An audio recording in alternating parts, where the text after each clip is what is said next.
if you will, to use as a general guideline. And we know that Commissioner Segura will not be joining us till 11. Oh, Yes. Commissioner Vento just joined us. So it looks like we could begin roll call, Twyla. Okay, thank you. Good morning, everyone. It is 10:03, and today is December 21st, 2020, and you are joining the second remote meeting of the Los Angeles County Citizens Redistricting Commission. I will begin this morning by taking the roll. Commissioners, please unmute your mic when your name is called to respond. Commissioner Franklin.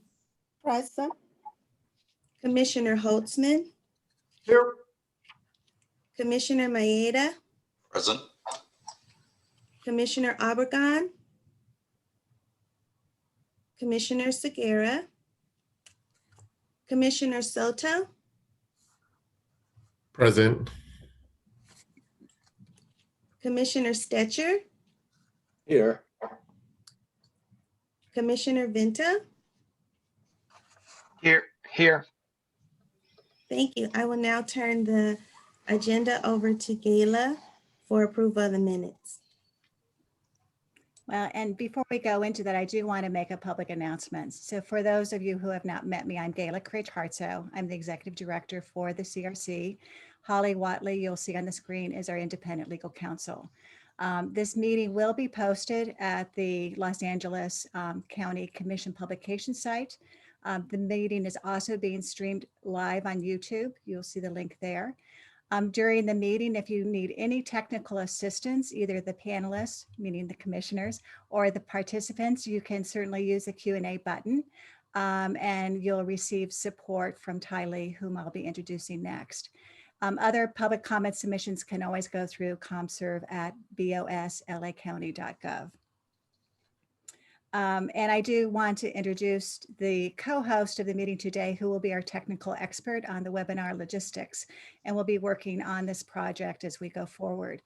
Ty Lee, you'll see him on the screen. He is a PhD candidate in public policy and management at USC's Price School of Public Policy. He has a strong background in GIS information system and technology, including the ArcMap and ArcGIS Pro, which is the underlying platform that the county will be using for redistricting. In addition to his statistical background in multivariate statistics and data collection strategies, his dissertation topic is on investigating disparities and equitable barriers to citizenship and integration of immigrants into our society. He's worked on a lot of other collaborative projects, and I'm pleased that Ty could help support us in this process. So welcome, Ty. So now I do want to move to the minutes. The minutes have been sent out prior to the meeting for review. Are there any comments on the minutes themselves? Yes. I see a hand from Commissioner Holtzman. Thank you.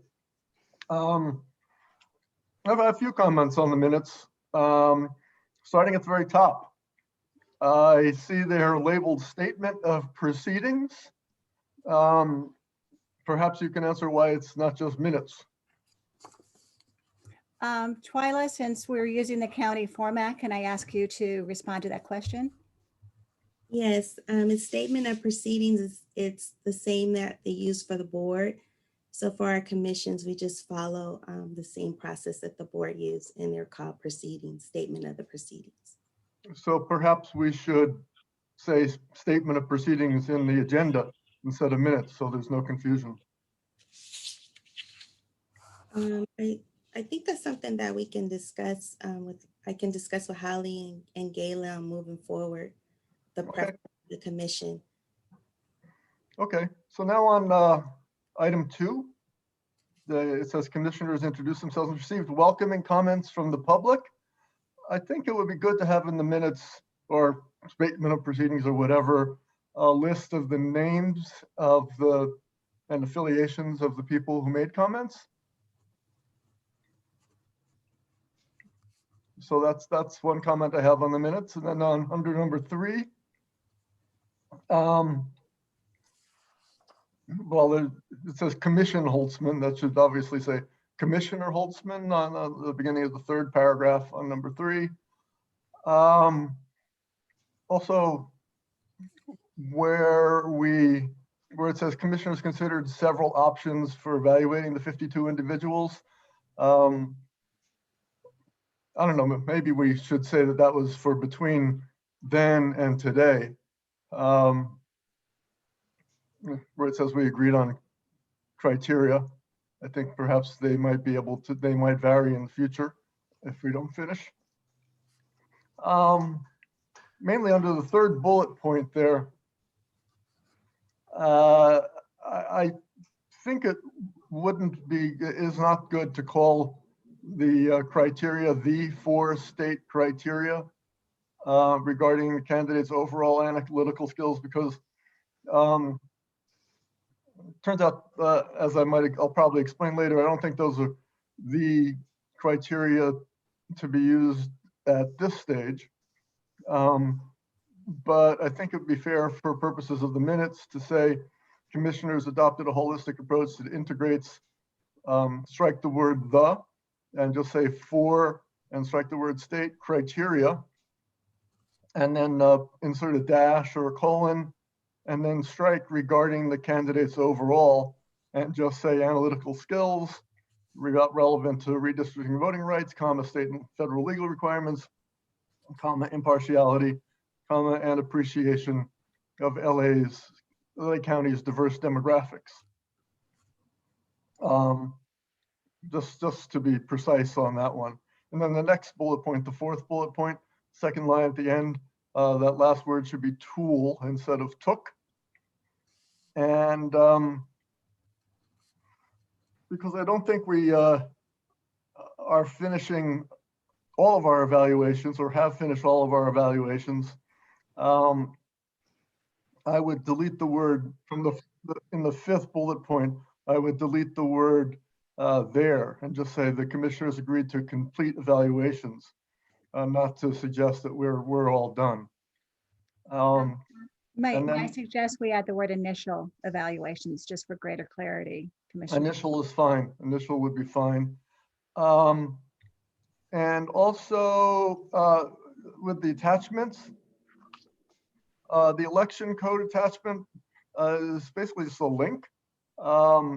Perhaps we could send that out as a PDF in case the elections code changes. And actually that's elections code, come to think of it, should be plural.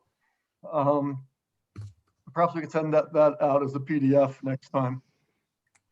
And also the last one, party apportionment, that was a spreadsheet from me. So maybe we can label it as my spreadsheet, party apportionment suggested by Commissioner Holtzman. All right, so under, let's see, the last page, matters not posted. There were matters raised by commissioners. I think I raised at least one, but they're not listed in the statement of proceedings, the minutes. And then also under number 5, where it says attachments, public comment correspondence.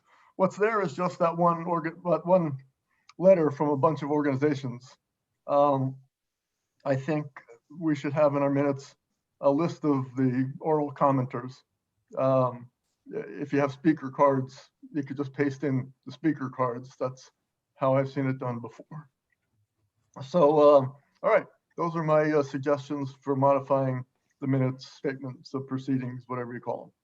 So Commissioner Holtzman, we can add to the miscellaneous, the item you had asked, which we're going to defer probably to January when we have all 14. And that is an update on the technology and software that we'll be using. That was the only matters not posted. And it was being deferred to January when we had all 14, but I can add it to the minutes. Thank you. Comments, reactions? I see Commissioner Obregon. I see a wave of support. Yes. Hi. We did a roll call. So Twyla, could we add to the roll call that Commissioner Obregon is now part of our meeting? Yes, I will. Did anybody want to make a motion, and we'll do a roll call on the acceptance of the minutes given pending those modifications being made. And then we'll resubmit. Make a motion to make the modifications. Do we have a second? Yeah, that seems fair. I see Brian's hand Second. goes up. We have an official motion from Brian. Can I have you verbally say you second the motion? I second the motion. Twyla, let's do a roll call. Okay. So we have Commissioner Franklin. How do you vote? You're muted. Yes. Thank you. Commissioner Holtzman, Yes. Commissioner Maeda, Yes. Commissioner Obregon, Yes. Oh, yes. I have unmute. Yeah, You are you're- unmuted. You're fine. we have your vote. Thank you. Okay. Okay, Commissioner Soto, Yes. Commissioner Stetcher, Yes. and Commissioner Venta. Yes. Motion passes. Thank you very much.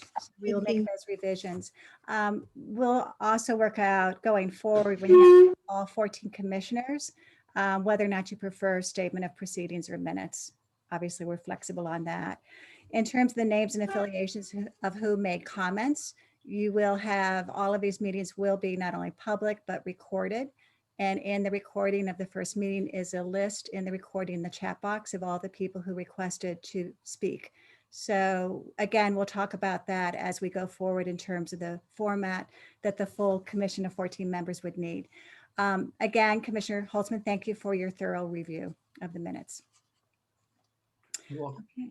So again, welcome the 8 commissioners. So we're now going to move on to really the heart of today's meeting, which is the evaluation of the applicants. For the public, I do want to go over just a couple of contexts in case some had not attended the first meeting. This body is not officially constituted. The December meetings are really the 8 commissioners who were randomly selected, and their primary role is to select the 6 remaining commissioners. The completion date for that is December 31st of this year. The reason it's not formally constituted is we need 9 members to have a quorum and 9 members to vote. Come January, when we have all 14 members, the group will be officially constituted.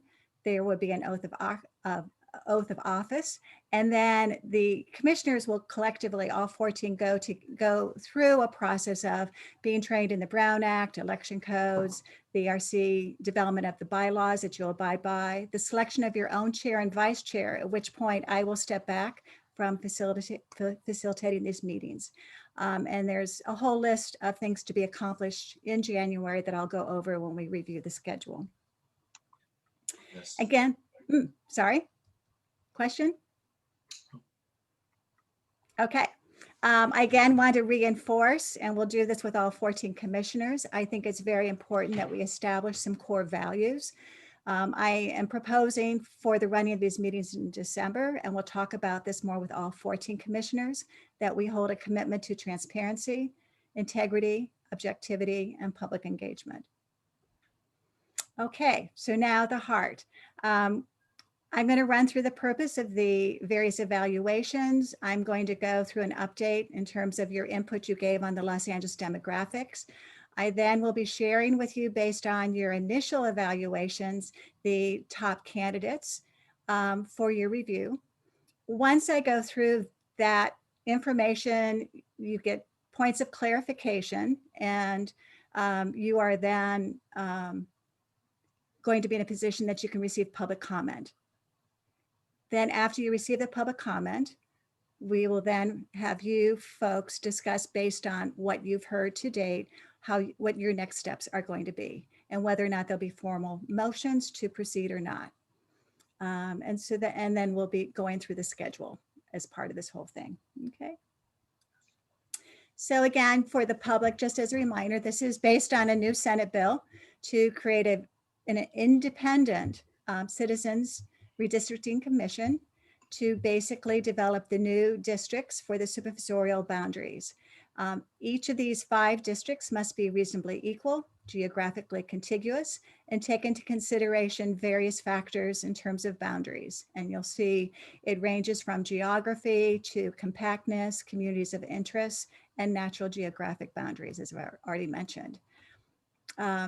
And the other key thing in this whole process is to be sure that these boundaries represent the county's population, so that the county population can truly feel they have a voice in electing the representative of their choice. Again, as a quick overview, the first meeting was really a kickoff. We were sort of using a consensus approach because, again, you're not an official commission yet. You were given an overview of the applications. You agreed on a way to initially begin to evaluate. You all had homework to read the applications and to evaluate them. Today's meeting, you're going to see the analysis, hear public comments, begin to identify the best candidates, and you may or may not reach agreement on the 6 commissioners. If you do reach agreement, that is fine. If you do not, we have developed plans for potentially a 3rd meeting and even potentially the benefits of having interviews. Okay, so again, it's open-ended regarding the 3rd meeting. Okay, the application evaluation process itself. Before I go into it, something that I'd like you to hear from the independent legal counsel, and this gets into your bylaws, is whether or not you should consider more than 6 candidates to be commissioners.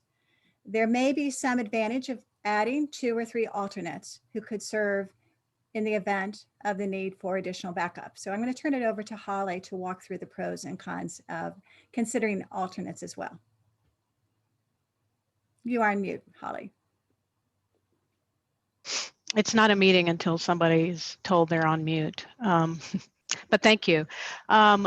Just going through the consideration of alternates, there is no specific provision in the statute regarding alternates, but we do believe it is within the discretion of the commission to provide for alternates, and that would be something that the full commission would need to weigh in on.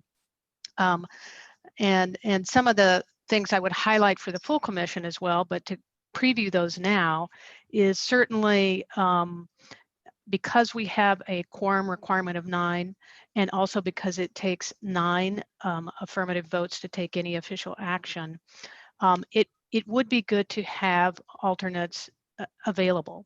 So for example, if there was a permanent vacancy due to an unexpected health or family emergency, you would quickly already have some folks available to step in to fill that vacancy and not lose any of your work time on the meat of your tasks.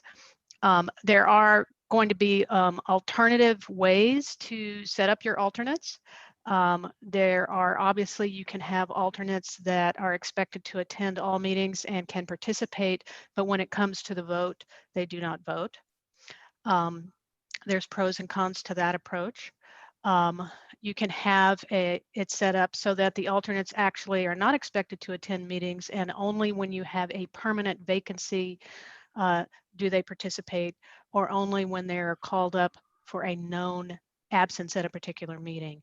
Those are all choices that the fully constituted commission can make, and we can build into the bylaws. But we wanted to flag that for you now, so that as you're looking at candidates after you have chosen the 6, and keeping in mind, you may want to have identify a few candidates to be alternates for the full commission to consider.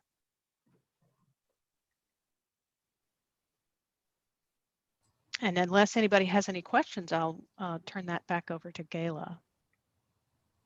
Are there any questions for independent legal counsel? Dave, I see Commissioner Holtzman's hand is up. If we do have alternates, and I'm not really thrilled with the idea, wouldn't they have to attend every meeting to be up to speed on everything? And would we have to restart our deliberations, so to speak, if we're replacing a commissioner with an alternate? There's an advantage. It would not be treated like, let's say, an alternate juror. You know, when an alternate juror gets called into the jury room, deliberations do have to start all over again. It would not be like that.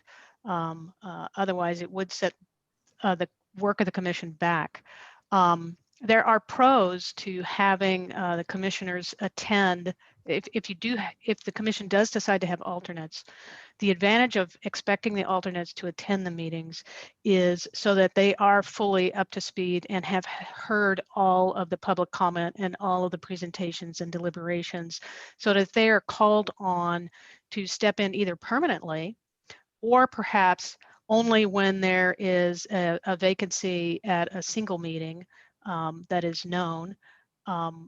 They just slot right in and they have the background. And so that is one of the considerations that the commission, I think, should talk about when it considers whether to have alternates, and if so, how to set it up and what the expectations are. Commissioner Franklin.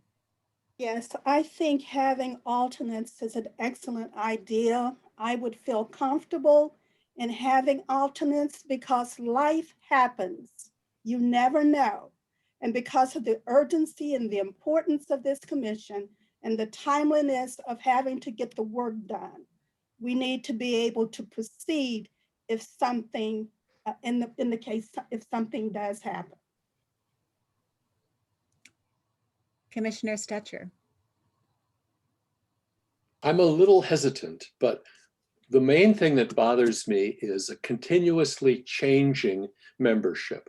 So if someone is permanently unable to serve, replacing that person with an alternate seems to me to make sense. But bringing in an alternate 1 week and then dropping them out the next month and bringing them in the fourth month doesn't seem to me to be the right way to approach it. So Commissioner Stetcher, if I may, I think when Holly and I were discussing it, it was more in the event that a commissioner became incapacitated. We are in the midst of a pandemic. You know, as Commissioner Franklin pointed out, things happen. As executive director, I want to assure you, whether or not you decide they should attend meetings or whatever approach you want to use, that it would be my responsibility to bring them up to speed, to make sure we could integrate them as rapidly into the process. But it really is to make sure that we can always have a quorum of 9 going forward. I also thought I would share with you, not that we are in any way replicating how they did in 2011, but we can learn from 2011. Their border redistricting committee was advisory, so it was very different. It had, I believe, 10 committee members, and it had 10 alternates. So we're not suggesting that you use that approach, but you need to know there is precedent to have alternates. I think in the bylaws, when you have all 14, you can decide how you'd want to use your alternates. But I thought as you think about the candidates, you may want to think picking your top 8 or your top 9, then which ones would be the permanent 6 commissioners, and knowing that these are 3 that you may want to notify that they may be tapped in the future. Commissioner Vento, I saw your hand go up. Yeah, so I like the conversation that's going on. The idea about the alternates, I think, is agreeable. I do think that it would be important that whoever is an alternate, if we were to go that route, would have to attend the meetings. I just think that that would be one area to consider. The other thing just to think about, and I just think this through here, in terms of equality, how do we do this correctly? And what I mean by that, everyone, is like there's 5 districts. So do we have an alternate for each district? Because what happens if, I'm just putting this out there, what happens if the commissioner bails out and there's a lack of representation in that district? I'm just putting this out there, or there's not equal representation and stuff like this. So, so I just want to put my 2 cents in there about that. If I may, I think that's a very good point, and that is something that we should bring up to the full commission, and all of the points that you all have made here. are actually very important and prime considerations that we'll note down to bring back to the commission when we consider that item of whether to have alternates and what their role is and how it fits together. So is there any, oh, I see Commissioner Holtzman. So a couple things. First of all, just to pick up on what Ms. Watley just said. She's over to my right on the screen. Does that mean that we're not going to be making a decision on whether or not to have alternates until we have the 14-member commission seated? Yes, what we propose here is that the decision whether to have alternates or not and how they fit into the working of the commission is something that the full commission should consider and then we can build into the bylaws. However, as you identify candidates, you may want to have pre-identified, if you will, 2 to 3 folks or more if you decide as potential alternates, so that if the commission decides to have alternates, you've at least sort of advanced the ball on, pardon me, on who those alternates might be. All right. And so what I was going to ask about really starts with a question to my fellow commissioners. Who amongst you applied to be on the state CRC, the statewide commission? All right, so we've got 3, it looks like. All right, so that's 4 because I did as well. And my question is actually, how does the state law handle the situation when a commissioner is unable to serve? That is something I will look at, and I'll provide that information at the meeting where we consider it. And I can also provide examples of how other citizens redistricting commissions that are more local in nature approach it. And there's kind of a variety. Yeah. And so we'll provide that in for context for your decision making. Thank you. Is there any further discussion on this item? What I'd like to do is keep moving so you can see the whole presentation. You'll receive public comment on whether or not there's any thoughts about having alternates or not, and then we can decide if you want to move forward on that. Okay, I don't see any hands. I'm going to move on. All right. Again, I covered this in the first meeting. This is really for background for the public. The first point is the all 60 of the applicants, including, I mean, obviously you're part of the randomly selected group from the 60, all met the minimum qualifications. Your goal is to make sure the commission overall reflects the county's diversity, including racial, ethnic, geographic, and gender diversity. There is a list of the kinds of experiences that the state likes. Commissioner Holtzman referenced this earlier in the minutes.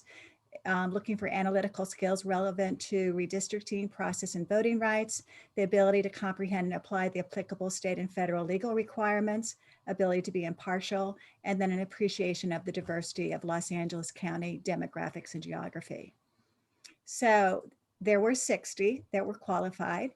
8 of you were randomly selected, and there are 52 remaining. You have already met the requirement of 1 commissioner per supervisorial district. You may choose to add more or not to each supervisorial district. And again, today we are here to identify the 6. I will reinforce as a reminder to you that you cannot apply formulas or specific ratios. For the public, there is a link if you want to look at any of the applications, and it's at lavote.net/2020-citizens-redistricting-commission.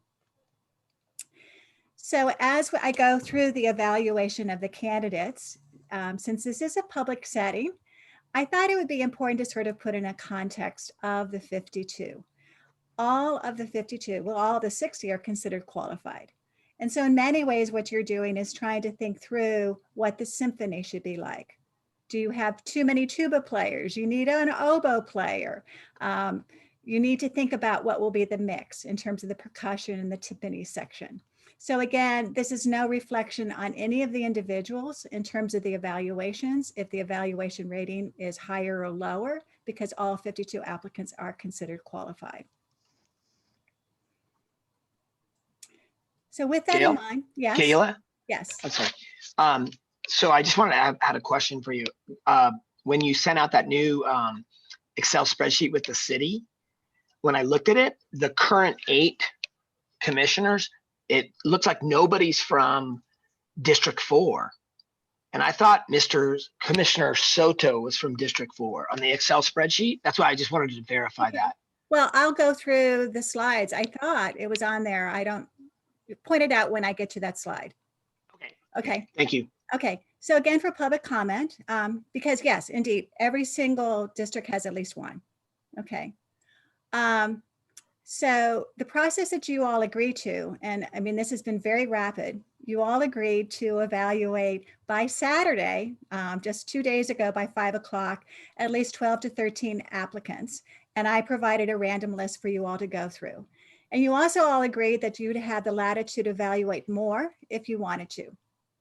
And in terms of the approach, you wanted to bundle the criteria that the state had set aside in terms of experience and use a more holistic approach. So a couple of bravos. I mean, I am so impressed with the 8 commissioners. You all evaluated your packets.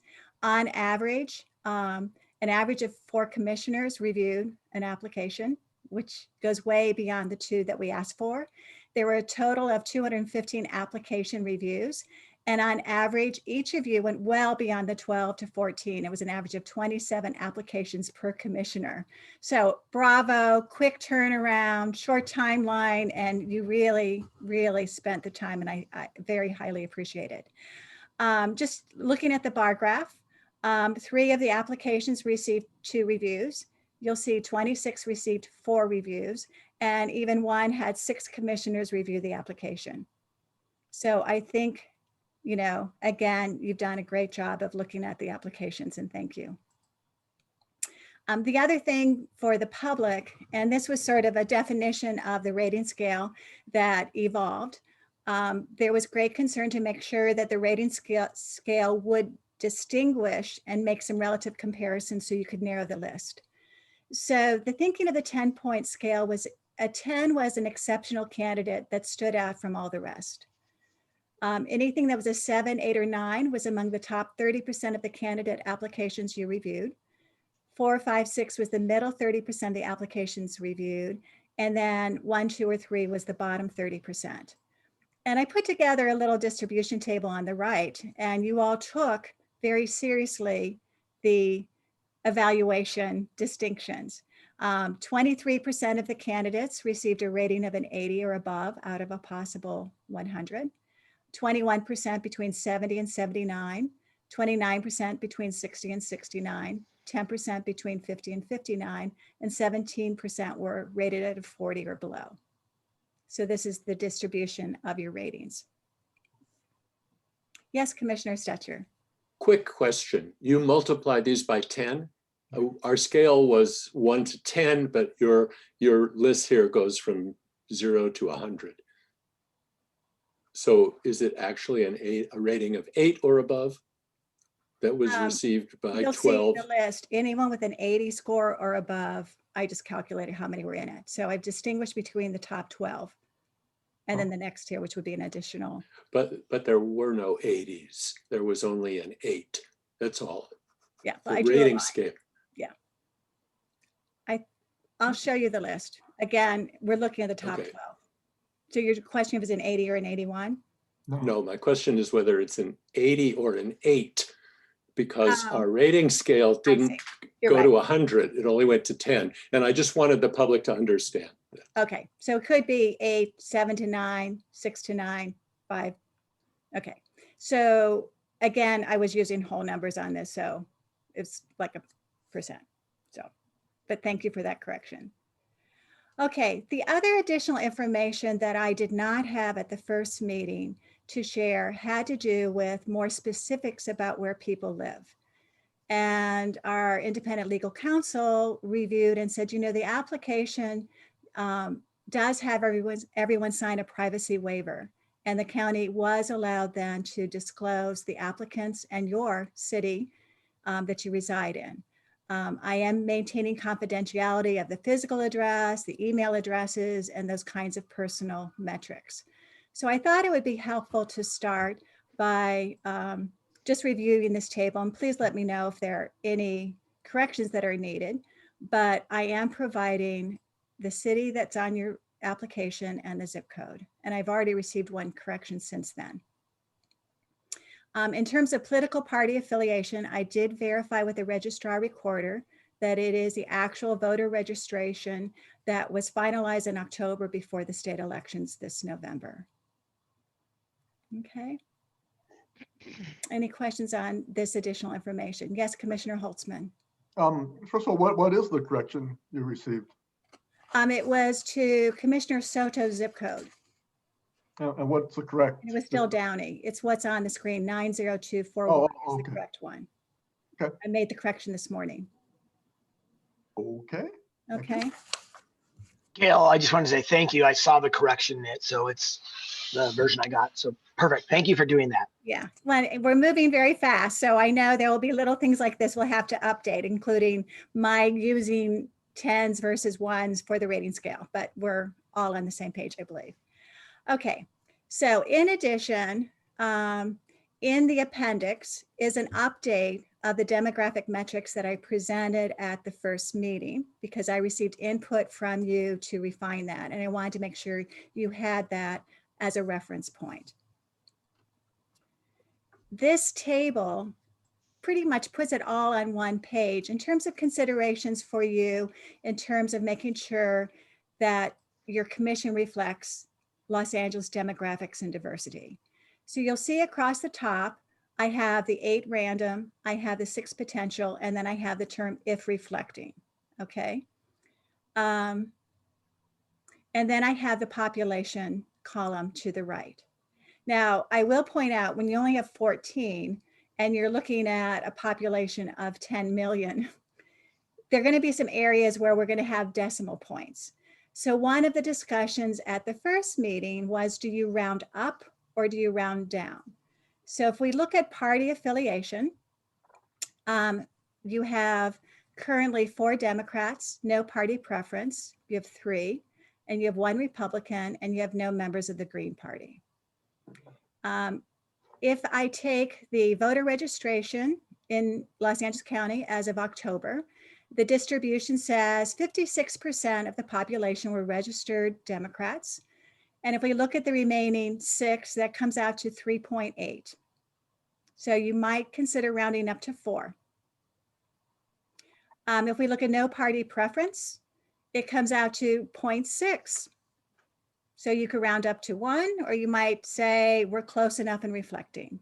You look at the Green Party 0.2, you could combine that with a 0.6, you have a 0.8, and you could say we could add 1 more no party preference, just for consideration.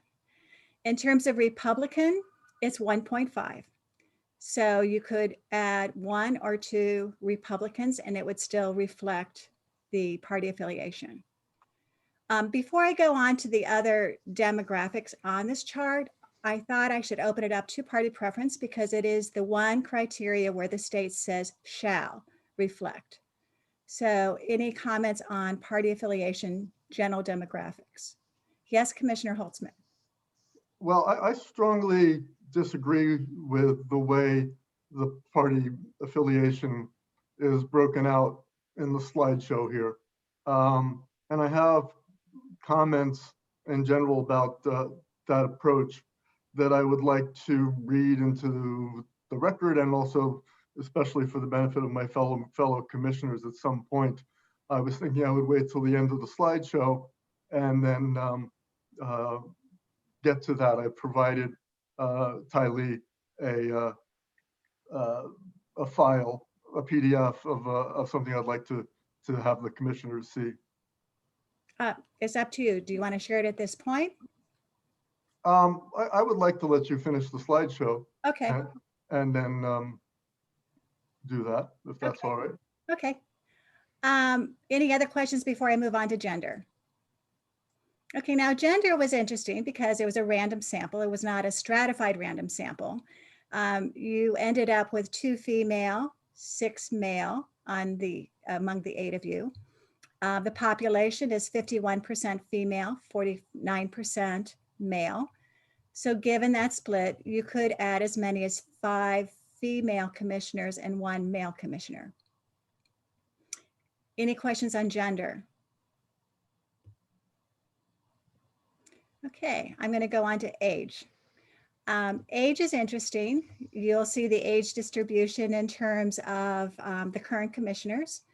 The population, 27% are under age 18, so they're not eligible to vote.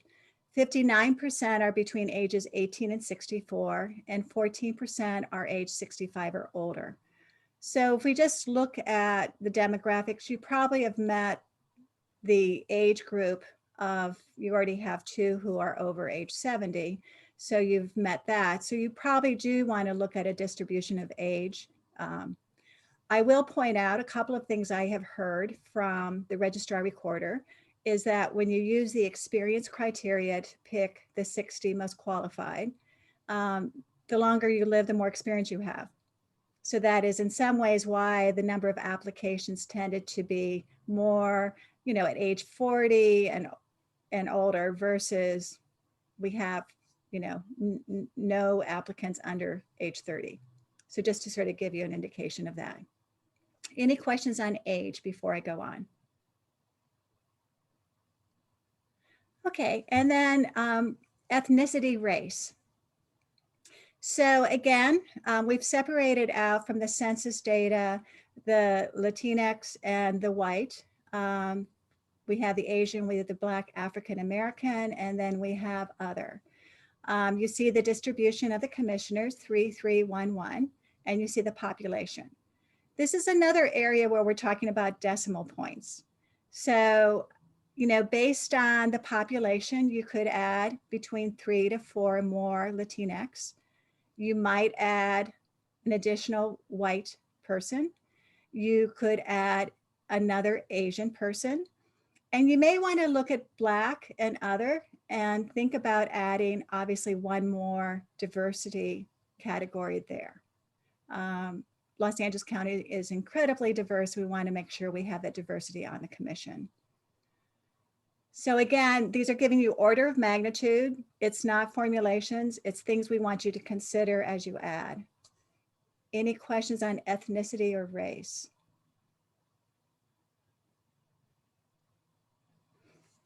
Okay, I'm going to keep going. All right, so I will point out the Excel spreadsheet that I sent out. It's a PDF file for the public, contains all the evaluations of all 52 candidates. They're listed alphabetically. There are other additional pages that have the sorts of the top 12 and the top 23. So what I'm presenting to you are the ones that were rated top 12. And to Commissioner Stetcher's point, I have used the numbers 9.2, 8.3. So we're on the same page there. It also gives you the number of commissioners who evaluated that application. So you'll see of the top 12, there was 1 evaluated by 3, but almost everyone else had 4 or 5 people look at the evaluations, and you all did this independently. You will see you have quite a few females. You have 3 males.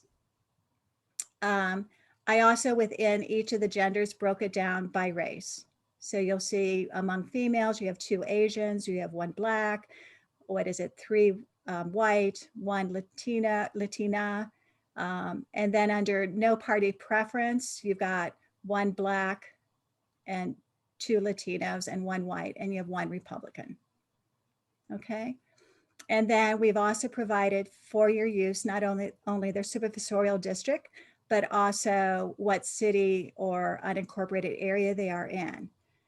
I have marked in red, and I think there needs to be a correction on this because there was a change this morning.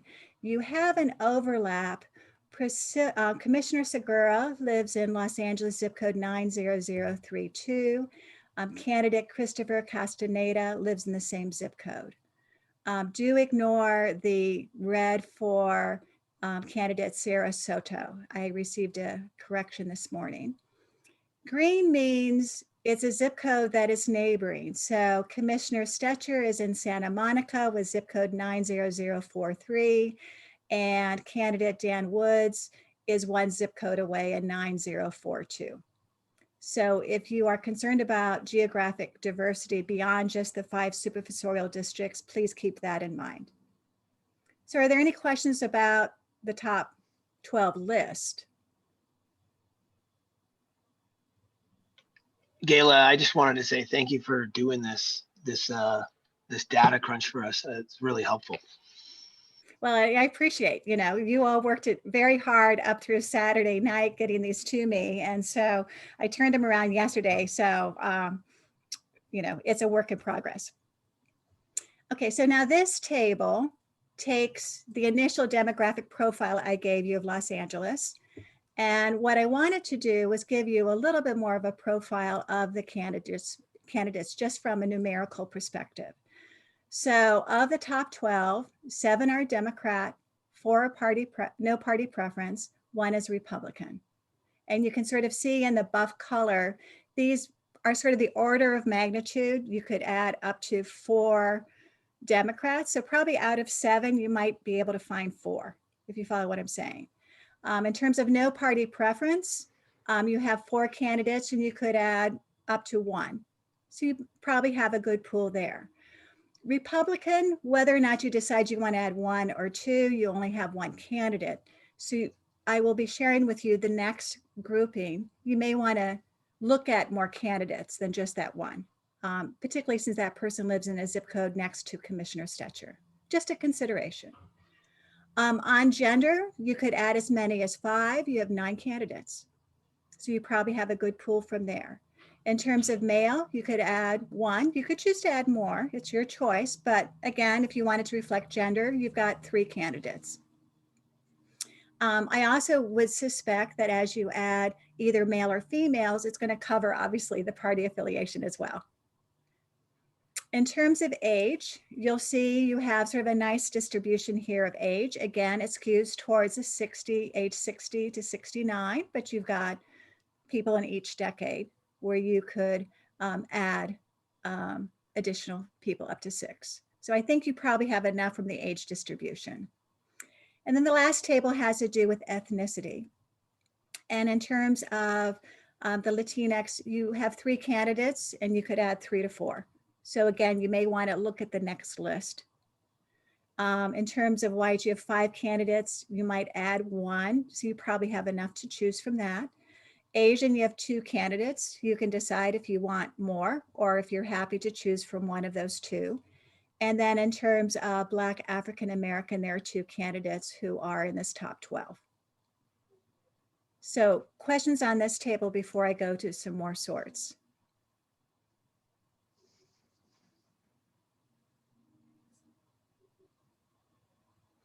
Okay.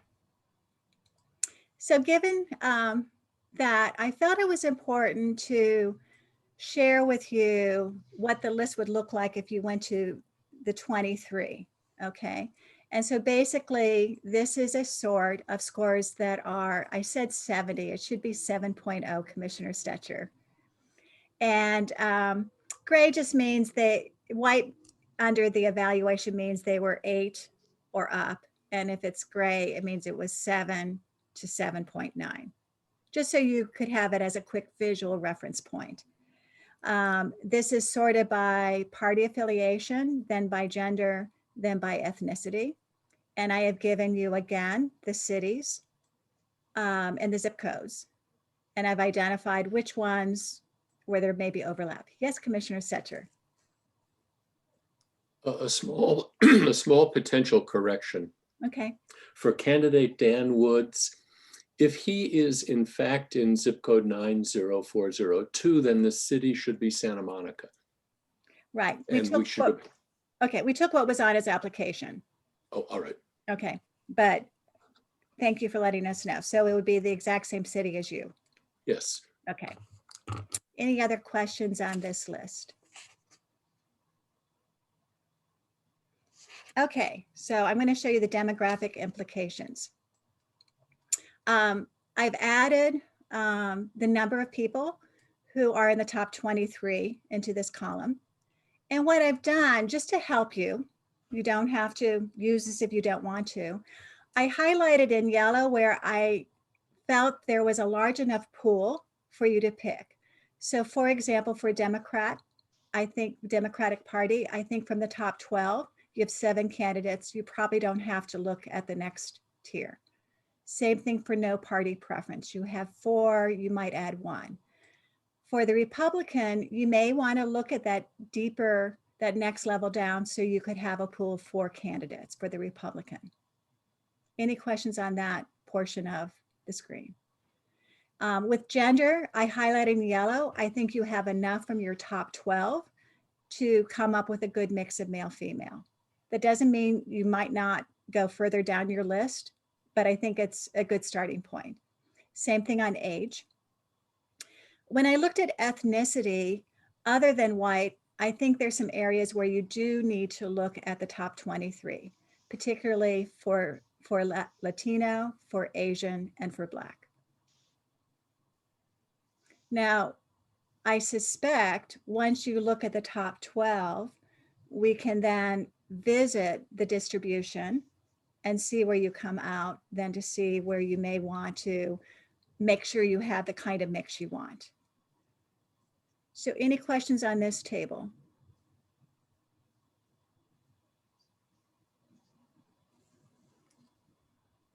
Okay. So I do want to point out to the commissioners and to the public that the spreadsheets that were provided not only provide the full range of all of the ratings of all 52 applicants, but also contains the commissioner comments that they made, again, as part of transparency. So another item for discussion, and again, we'll want to receive public comment on this, is consideration if you're going to want to interview any candidates. And I think we can tackle that question after you begin to think about who you may want to consider to be the 6. If you do decide to have interviews, I will talk about this later. We probably would schedule them for next Saturday morning at 10 a.m. We would probably we would encourage you to have standard 3 to 5 questions that all finalists are given to answer. It would be a public meeting, and we would run it like we are doing this on webinar and through YouTube. We would also propose that you set a time limit. Again, it may depend upon how many candidates you decide you want to interview, but it's, again, it's like alternates. It's something for you to consider. So I think before we open it up to public comment, are there other comments from the commissioners? If I could weigh in real quickly. Yeah. Just on one observation, and Gayla touched on this at the beginning, but I also want to touch on it here before we take public comment, is in anticipating, questions from the commission about the demographic information. This information is presented, but to be clear, you need not and should not apply specific ratios for criteria or characteristics really other than political party preference. And even as for political party preference, there doesn't have to be an exact match of the ratios. So it's a little bit odd situation where we're presenting you the information, but we also want you to know that you are free on characteristics other than political party preference to make your choices without regard to the numbers. But because the statute does say these should be considerations, although not strictly applied ratios or formulas, that's why we're presenting you with the information. It would also, oh, Commissioner Maeda. Two comments. One is that this demographic data is based on 2010 census data. Is that right? Or what is it based on? No, I actually went to the July 2019 update that the census did based on the American Community Survey. Okay, great. Appreciate that. My other comment is I wasn't quite clear from Commissioner Holtzman what his additional data or sort or whatever was. When is he going to present that? Or what is that, if I can ask? Commissioner Holtzman. Sure, I'll address that. Like I said, I do have something to read, which I think would answer Commissioner Maeda's question. So I'd like to do that. That could take some time. So the answer to when, I would suggest we do it, I do this after we take a 5-minute break or so, because we've been going for an hour now. And before or after public comment, as Gayla thinks is most appropriate. So that's my answer. Yeah, and I'm happy for us to have a rest so people can stretch their legs and come back and do a 5-minute break and come back. Maybe we should do that before public comment, if that would work for folks. But before we do it, I need to answer any of your questions, because then we would come back. We should probably deal with, these issues. So it's really up to you, Commissioner Holtzman, when you want to present or share that information. All right. Let me just look at the screen and see my fellow commissioners. Would you prefer I do it before a break or after a break? Do you think Or before public comment or after public comment? Oh yeah, before public comment or after public comment? What do you think? I think before, so that the public can comment on whatever it is. Without knowing what it is, it's hard to tell, Okay. but I would say before. All right, that's fine. And I would say after the break, but before public comment. And what you said, it was lengthy, so I hope lengthy is less than 5 minutes. But Okay, it probably will be. I don't know. So I've stopped sharing my screen. Why don't you share that so they have the information and talk about it? And then I will put up a screen. I'll see if there are any other questions. Then I'll put up a screen that we would be taking a short break. Oh, so I should put it on the screen now? I also sent it to Tylee if he wants to put it on the screen. You are correct. Ty, I closed my screen so you could post it. All right, I will have it up in a second. And I believe we have our last commissioner joining us, even though she is claiming to be Twyla Kerr again. Priscilla, Commissioner Segura, could you rename yourself? In the future, you have to use the link to sign on that I've sent you individually. So. Okay. If you And could show... by the way, Twyla, could you add Commissioner Segura as attending the meeting in terms of part of our recognition of roll call? Yes, I will clear it for the Thank record. you very much.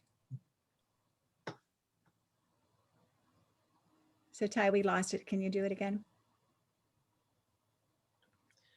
Okay, are you able to see that? Okay. Yeah, if you could show the other tab, the first tab, that's the thing I'm going to read. Okay. Or maybe during the break, show the second tab, because obviously the first tab doesn't all fit. Okay, very good. Very good. Thank you. No problem at all. Break time? Okay, so you don't want to comment any further on that? No. People thought I should do this after we take a break. Okay, so I am going to put up, because this is being recorded on YouTube, basically a placard that we're taking a 5-minute break. Let me check my official time. It's 11:02. Let us plan to come back in about 5 minutes at 11:07, give or take a minute or so. Okay. Very good. So Ty, can you stop sharing and I'll add that we are taking a break.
Let me rename.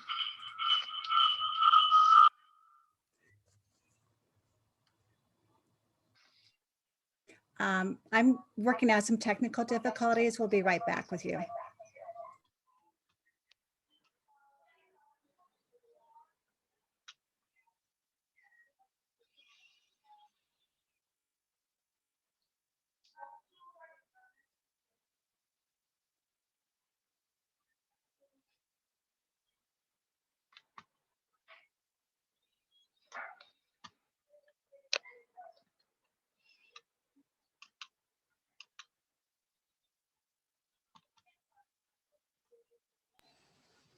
Commissioner Segura, you can change your name on the on your Zoom picture.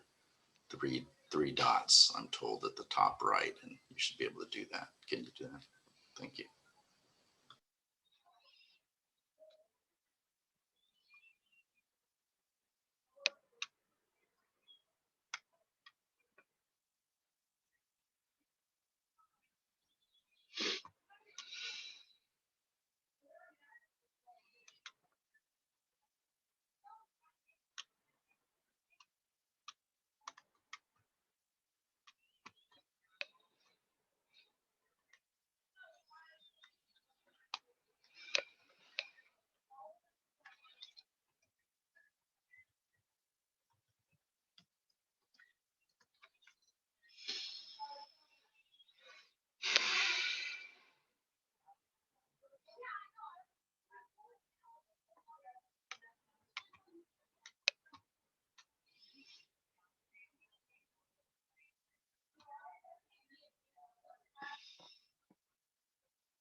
I apologize to everyone. We're working out some technical difficulties.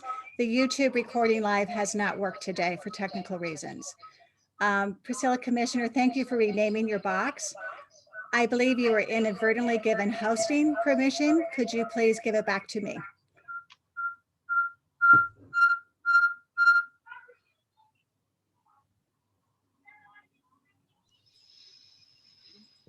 And Gayla, there's some, I don't know if you're able to hear, but when you speak, there's some reverb I and know. echoing. We Okay. will take care of that problem. I'm just making sure I get the hosting privileges back to give to Ty. And for some reason it got assigned to Priscilla when she entered the meeting. Do you see in the three dots in the Yes. upper right-hand corner? Kayla, I just transferred Oh. hosting rights. Ty, I still do not have it.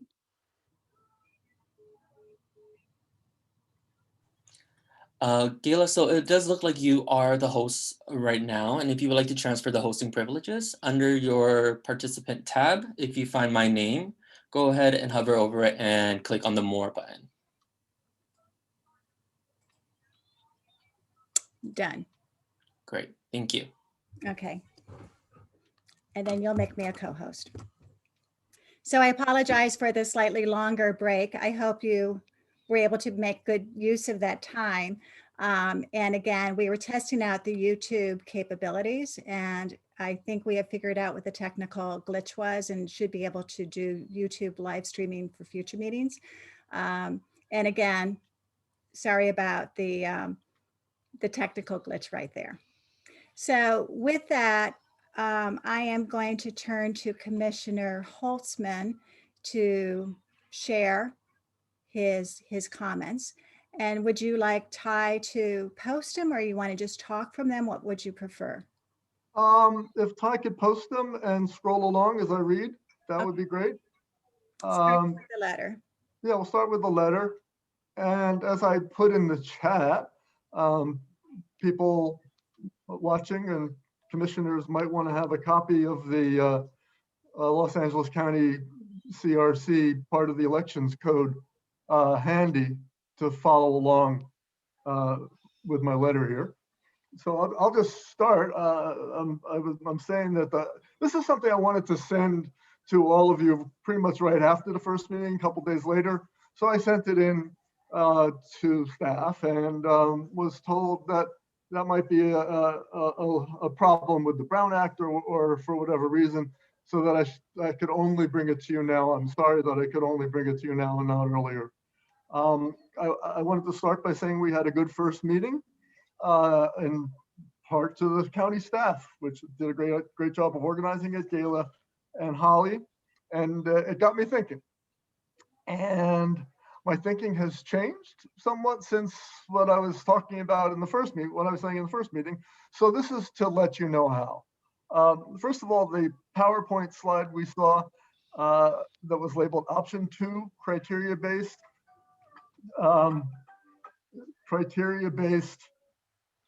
just the criteria-based evaluation sample. Sorry, I just had to dismiss a phone call. I apologize. Anyway, it showed the criteria that the county elections official had to use in assessing applicants' qualifications. The non-yes or no criteria, not the checkbox ones. So those criteria, you can find those criteria in section 21.532D, paragraphs 5 through 7 of the election code.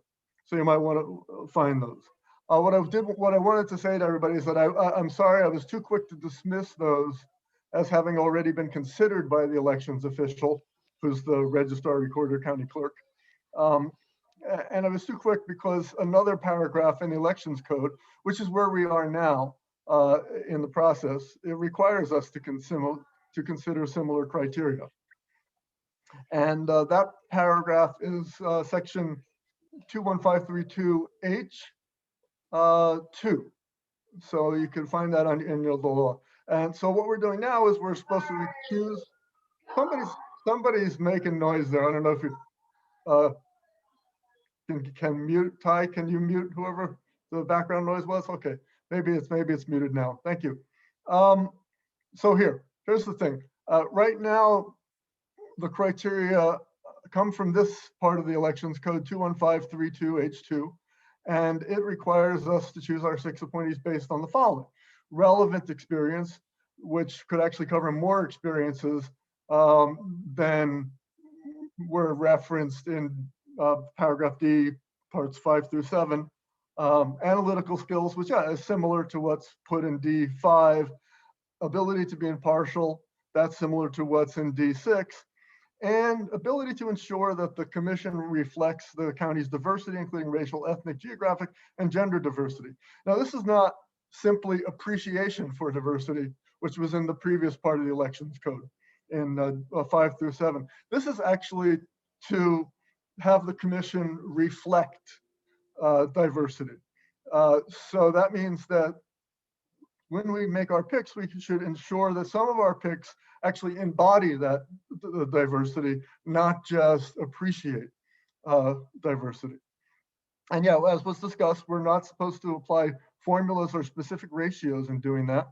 But it looks to me like we should use our appointments, to fill any gaps in those areas, the ones I listed above, that we notice now with just the 8 of us on the commission. As part of the process here, I think we should look for such gaps. And as was mentioned, we must also consider political party preference to comply with paragraph C, 21532 paragraph C, which requires that the political party preferences of the commission members be the 14 commission members be as proportional as possible to the total number of voters who are registered with each political party in the county of Los Angeles, as determined by registration at the most recent statewide election. We don't have that exactly now. We have, I think, from October 19th or something before the election. We might want to ask for an update. But confusingly, as Council Watley said, it doesn't have to be exactly the same as the political party preferences among registered voters of the county. So just to draw the contrast, I say that proportions are ratios, and looking at proportions pretty much requires using formulas. So for this, we can use formulas and probably should. So the next thing is sort of related to that.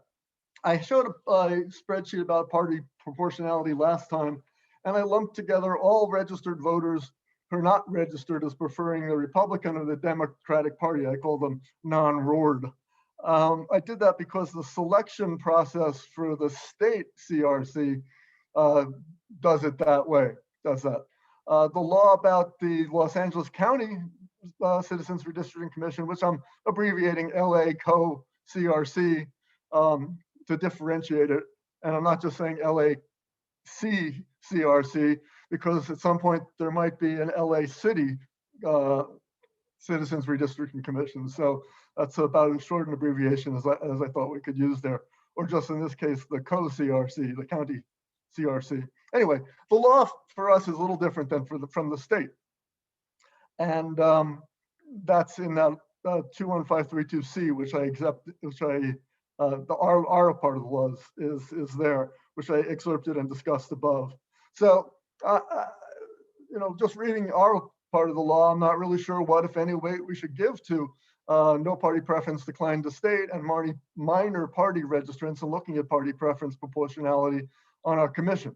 I mean, perhaps since no party preference is no party preference, we're not supposed to consider any NPP people at this stage at all, the 6 final members appointment stage at all.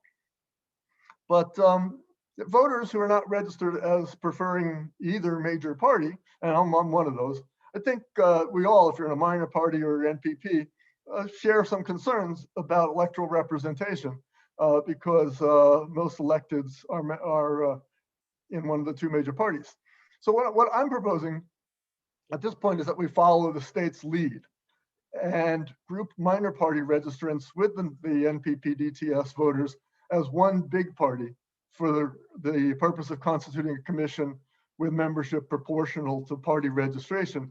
And for those of you who applied to the state commission, you know that that's how it was done. I want to point out that otherwise, for one thing, the remaining applicant, we have one who's registered as preferring the Green Party, and she wouldn't stand a chance at this point, which could be seen as unfair. And I think that if we interpret the law to exclude entirely, because of small numbers, small party or no party preference applicants at this stage, that could invite a lawsuit challenging our interpretation or challenging the law itself. And I do know that in many cases, minor parties have been known to sue over being treated differently from major parties in terms of ballot access and similar things. So anyway, the third, just want to say, I do remember saying we shouldn't lean too heavily on supervisory district because we might be totally redoing the map. But then after the meeting, I realized because we didn't have zip code at the time. That was pretty much all the information we had on geography for some of the applicants. Now we have zip code, which is what I asked for in the paragraph below. I don't think we want to unredact the applicant's actual residences addresses, which Gayla mentioned before. We don't want to do that. So now we have zip code, which is fine. And just to point out some of the other things, if we actually get everybody's addresses or zip codes plotting on a map, we could roughly gauge some of the things I listed here as being important geographic variables, like altitude, how climate, air pollution monitoring area, that's my expertise, urban, rural division, property taxes, wealth, distances from things like freeways, transit, school, et cetera, et cetera. You can see them listed there. But of course, I just wanted to say we'll work with the data we have. So that's that. And if you want to, Todd, please go to the other tab.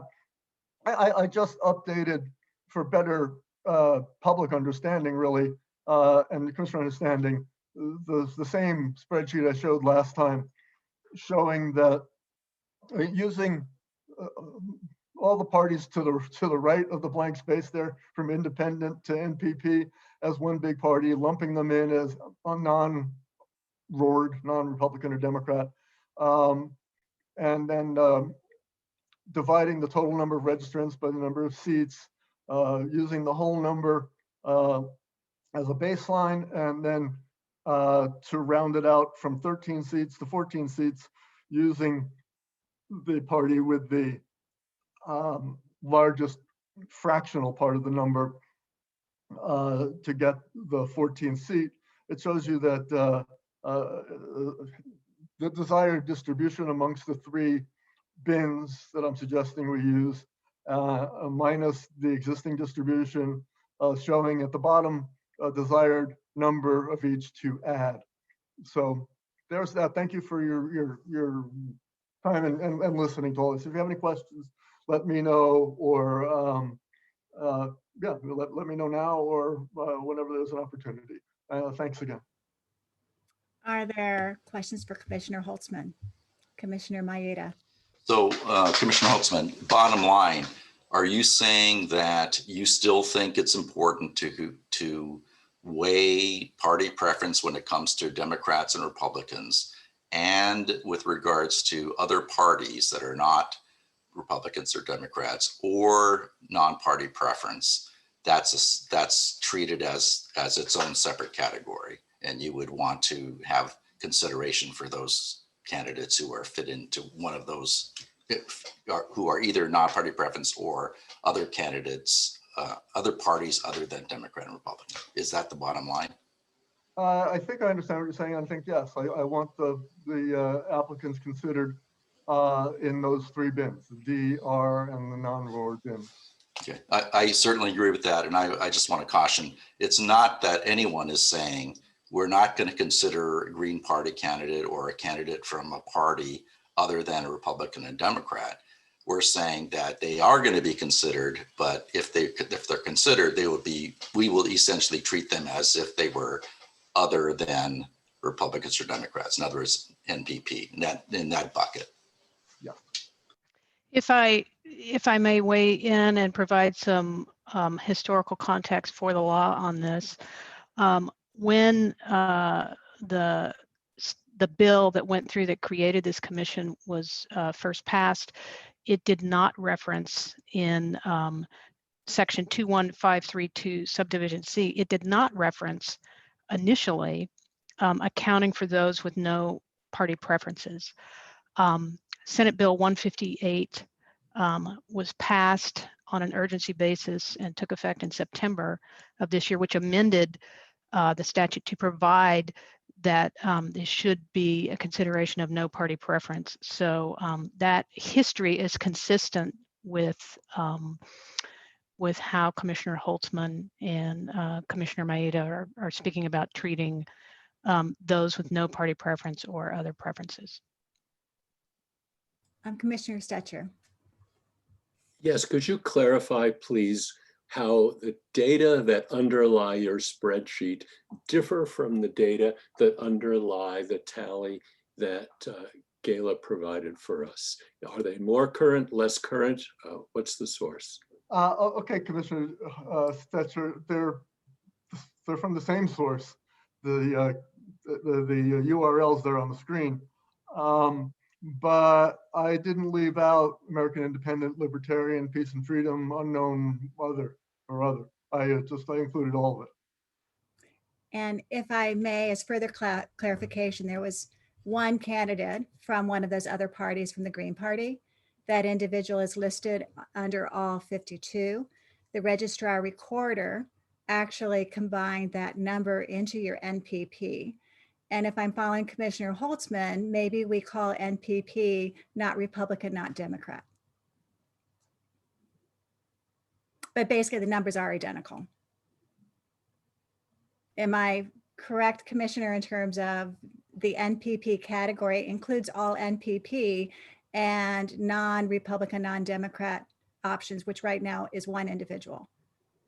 I didn't tally the applicants. I Okay, just well, tallied voter registrants Yeah. in the county. So And we have one who's Green Party who is excited. Yeah, that's it. I know that. We know that. Okay, so I can certainly change NPP with the definition that NPP also includes non-Republican, non-Democrat, if that meets with other people's, going forward when we discuss this. Is this What we're something we should voting on? have a motion and we need to vote on, or is it just guidance and advice you're giving to me in terms of how to display the data? I I'm think gonna- that's for council to address. Yeah. She's coming in now. I was just about to say that can just be a consensus direction to staff, and no motion is needed for that. Okay, so should we just show of Yeah, hands? Or I just- Commissioner Franklin? Yes, I just want to thank Commissioner Holtzman on providing this this information because it does show some additional clarity. So I appreciate that. Thank you, Commissioner. You're very welcome. Thank you. Right. I don't think there needs to be a show of hands or anything. Staff can just simply take that and make that clarification going forward. Okay, so commissioners, any other comments, or should we move to public comment? I think no one is raising their hands. Let me move to public comment. I do want to share with the public the mechanics of how we plan to go through this.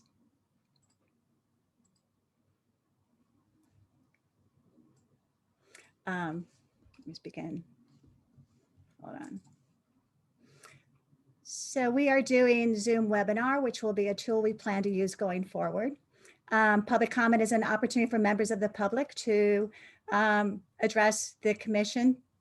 We are going to limit it to 1 minute. And when you speak, because some individuals are on the phone, please state your name and the affiliation at the beginning.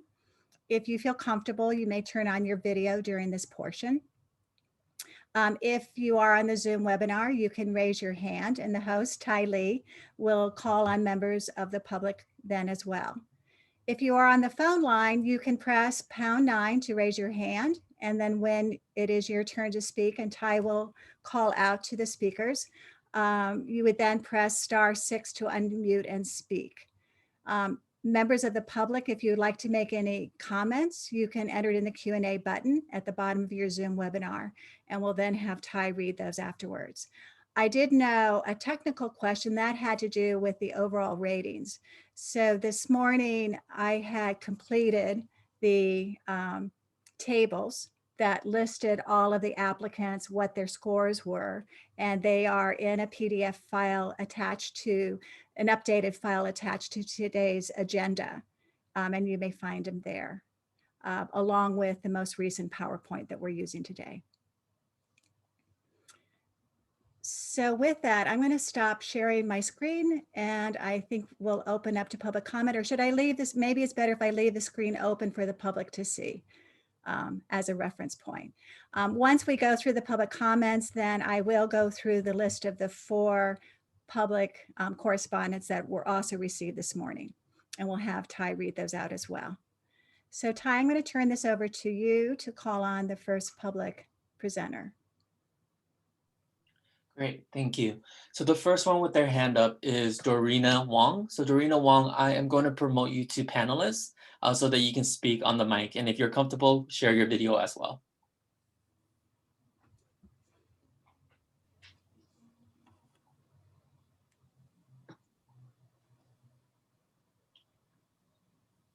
Hello, good afternoon. Yes, thank you. Can you hear me okay? Yeah. Oh, yes. Yeah, I want to thank the commissioners and the commissioner staff for all the hard work you've done to create, the fair and equitable Citizens Redistricting Commission. I was unable to attend the first meeting, but very happy to share some initial thoughts about your evaluation process. First, I do appreciate your thorough evaluation and rankings, and I'm very honored to be, one of your top 12. I'd like to just add a couple of additional demographic elements or considerations for you to consider as a member, of the LGBTQ community. I would recommend to add, sex orientation and gender identity to achieve the commissioner's goal of reflecting the diversity, as well as perhaps a person with disabilities, and to round off the diverse population in the county.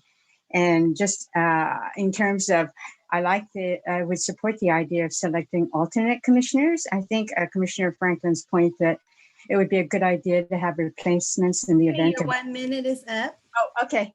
Again, thank you again for just listening to my comments.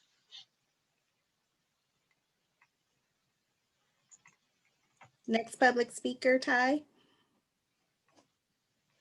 is Karen Diaz. And Karen Diaz, I will promote you to panelist. Again, share your video if you are comfortable with that.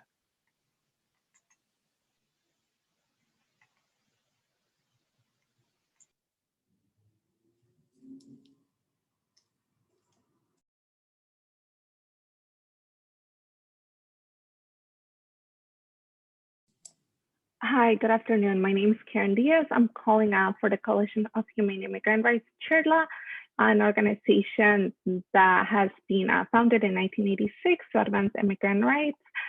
I wanted to reach out to you to thank you for your service to Los Angeles County and the commitment to uplift the voices of all of our communities of interest and uphold the citizens led process.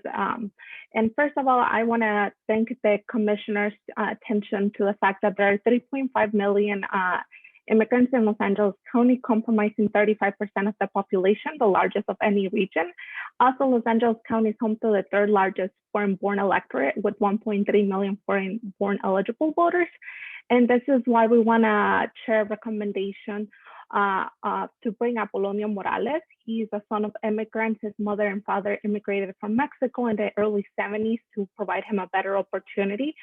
And thanks to the 1986 amnesty, they were able to adjust their status and become permanent lawful residents and apply to become citizens of the United States, which is why we're recommending Apolonio Morales. Thank you. And we also attached a letter from our organization and sent to the counselor. Again, thank you for your time. Thank you. Next speaker, Ty. So there are no more hands, so I will read from the Q&A section. So Nancy Diaz recommend that candidates' addresses is verified to ensure that it is current and there is a balance of cities represented across county. They asked, do we have a balance of representation from Valley cities, including San Fernando, San Gabriel, Antelope, and not just the city of LA? Nancy Diaz also asked, for those not selected, will they have access to ratings and comments? Nancy Diaz also put in the Q&A, yes, an alternative for each district. Commissioner for that district should engage alternatives to ensure engagement, awareness, and that district is fairly represented. Nancy Diaz also commented, another category to consider is candidate's profession. Is balanced, business, educator, research/data scientist, homemaker, union, small business owner, disability, veteran, etc. And Nancy Diaz asks, how do you ensure there is no conflict of interest? And a comment from Alan Eric, which may be a comment from earlier comments, just indicating South Bay. Okay. There is now a hand from Kimberly Fuentes, and Kimberly Fuentes, I will now promote you to panelist. Share your video if you are comfortable, and you will have 1 minute.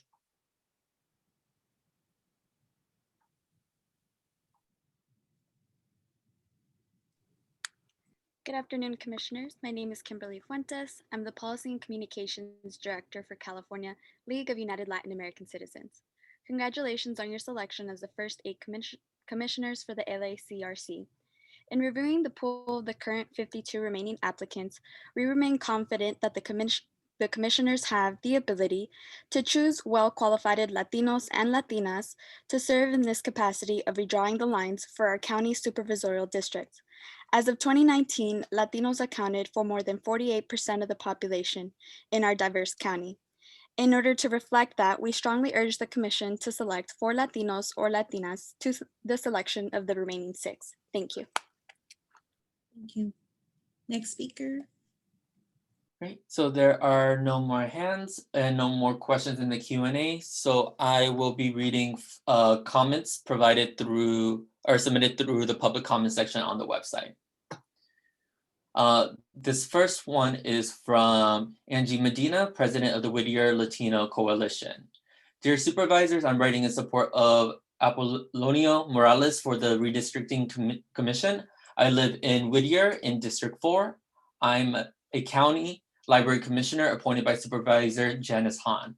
I'm also the president of the Whittier Latino Coalition and Apollonio is a board of this grassroots community organization. Our mission is to promote civic participation and empowerment of our members of the community within the greater Whittier area.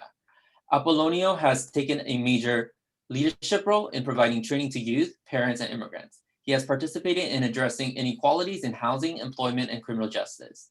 He always steps up when it counts. He is truly committed to the underserved.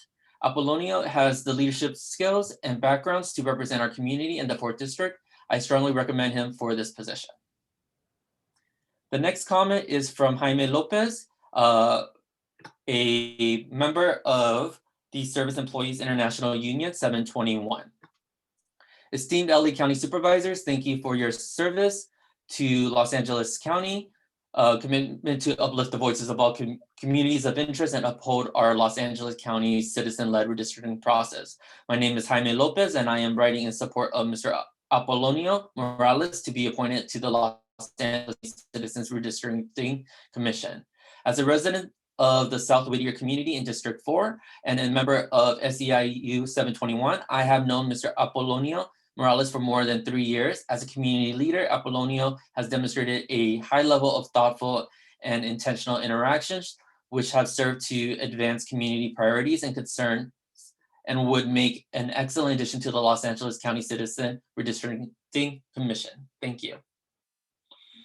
Next comment is from Sean Tan, a Churla member and LA County resident. Dear LA County CRC, thank you for your service to Los Angeles County and your commitment to uplift the voices of all communities of interest and uphold our county citizen-led redistricting process. I am writing to urge the Commission to consider Apollonio Morales as one of its members because I believe that he shares the same commitment to fairness and equal representation as the Commission. He also demonstrates a fearless resolute for advocating for immigrant communities in LA County. I want to call the Commission's attention to the fact that there are 3.5 million immigrants in Los Angeles County, comprising 35% of the population, the largest number of any region. Los Angeles County is also home to a third of foreign-born electorate, with 1.3 million foreign-born eligible voters. Apollonio Morales is a son of immigrants. His mother and father immigrated from Mexico in the early 1970s, seeking a better life and opportunity. Because of the 1986 immigration bill, they were able to adjust their status and become lawful permanent residents and apply to become citizens of the United States. His parents' immigrant experience has taught Apollonio what it means to make sacrifices, work hard, and the value of service to others. For this reason, I believe he will be an invaluable member of the Commission. Thank you for your attention to this matter. Next comment is from Martha M. Escutia. Dear Supervisors, please accept this email as a wholehearted endorsement of Apollonio Morales for the Redistricting Commission. I live in Whittier, California in District 4. Apollonio is one of the strongest and hardest working community leaders. He works with youth, he works with local community groups, all for one purpose, to train citizens in civic participation and ensure transparent government. That type of commitment is critical for the Redistricting Commission to ensure that its actions are transparent and responsive to the needs of the community. At a time in which we need more responsive government and a greater faith in the political process, we need to dig deep into the community and choose leaders from the community and with the integrity to serve with honesty. Apollonio is that person for District 4. Thank you for your kind consideration of the candidacy of Apollonio Morales for the Redistricting Commission, District 4. Again, this is from Martha M. Escutia, a retired state senator for Senate District 30.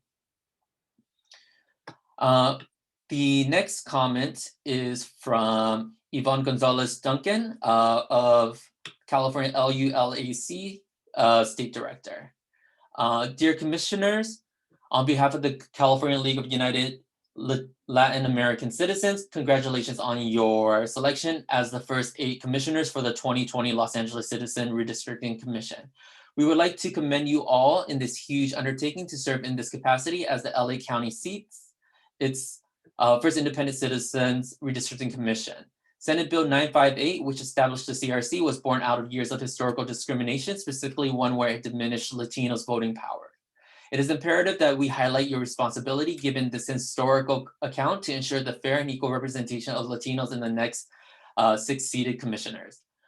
We are writing as the largest and oldest Latino civil rights organization, where our mission is to advance the economic condition, educational attainment, political influence, housing, health, and civil rights of the Latino population.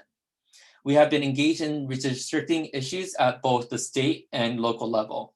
We encouraged and educated our membership on the application process for the Redistricting Commission. We worked alongside other community organizations and civil rights organizations calling for good faith governance. We worked alongside the Los Angeles Registrar-Recorder County Clerk in disseminating information across our social media platforms in both English and Spanish to ensure Latina representation in the first 60 most qualified applicants considered for the CRC. The work of this commission will impact over 10 million people. We are strongly committed to creating a redistricting process that fully exemplifies the state mandate and creates the bridge to a much fairer process. As was written into law, SB 1959, Section 21532, subsection 7 and H2 states that the commissioner should possess experience that demonstrates an appreciation for the diverse demographics and geography of the County of Los Angeles, and that the 6 appointees shall be chosen based on relevant experience, analytical skills, and ability to be impartial, and to ensure that the commission reflects the county's diversity, including racial, ethnic, geographic, and gender diversity. In reviewing the pool of current applicants, we remain confident that the commissioners have the ability to choose well-qualified Latinos and Latinas to serve in this capacity of redrawing the lines for our county supervised visual districts. As of 2019, Latinos accounted for more than 48% of the population in our diverse county. As of 2018, according to the UCLA report evaluating Latino voter mobilization, there was 1.7 million registered Latino voters in LA County. With that being said, we hold the opportunity of restoring public faith in our democracy by ensuring that each district can elect a candidate that will represent the needs of our community. You can fulfill that commitment by selecting 3 Latinas to serve on the remaining seats of the commission. We understand that the responsibility you all hold and will continue to work alongside you in ensuring a fair and inclusive process. Thank you for your service and your commitment to the redistricting process. If you have any questions, please don't hesitate to contact me at yvonne5.lulac@gmail.com. Okay, the next comment is from Primo Castro of Los Angeles Government Relations Director. My name is Primo Castro, and I am commenting as a resident of the La Habra Heights community in District 4. I serve as the Government Relations Director for the American Cancer Society Cancer Action Network.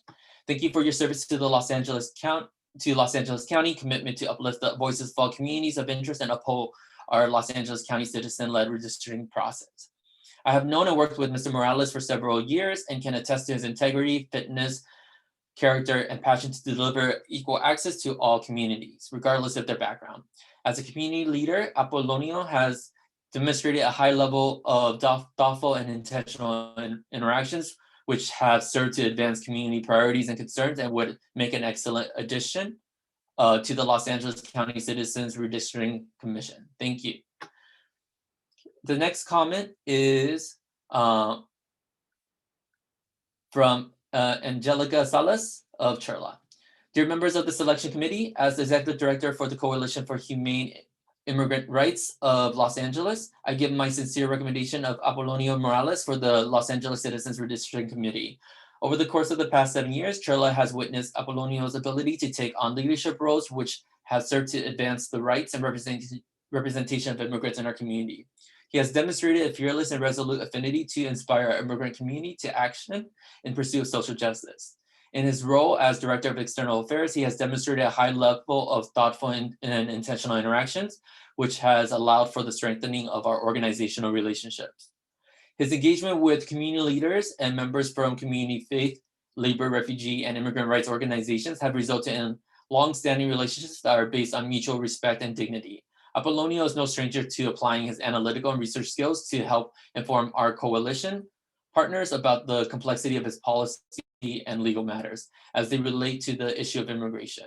In fact, his work within the coalition's Churla leads has demonstrated his compassion and commitment to a better future for all immigrants based on the belief that everyone should feel like they belong in our society.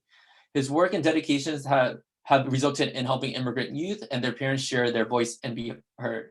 This core belief of inclusion and belonging is deeply rooted in his view of true representative democracy.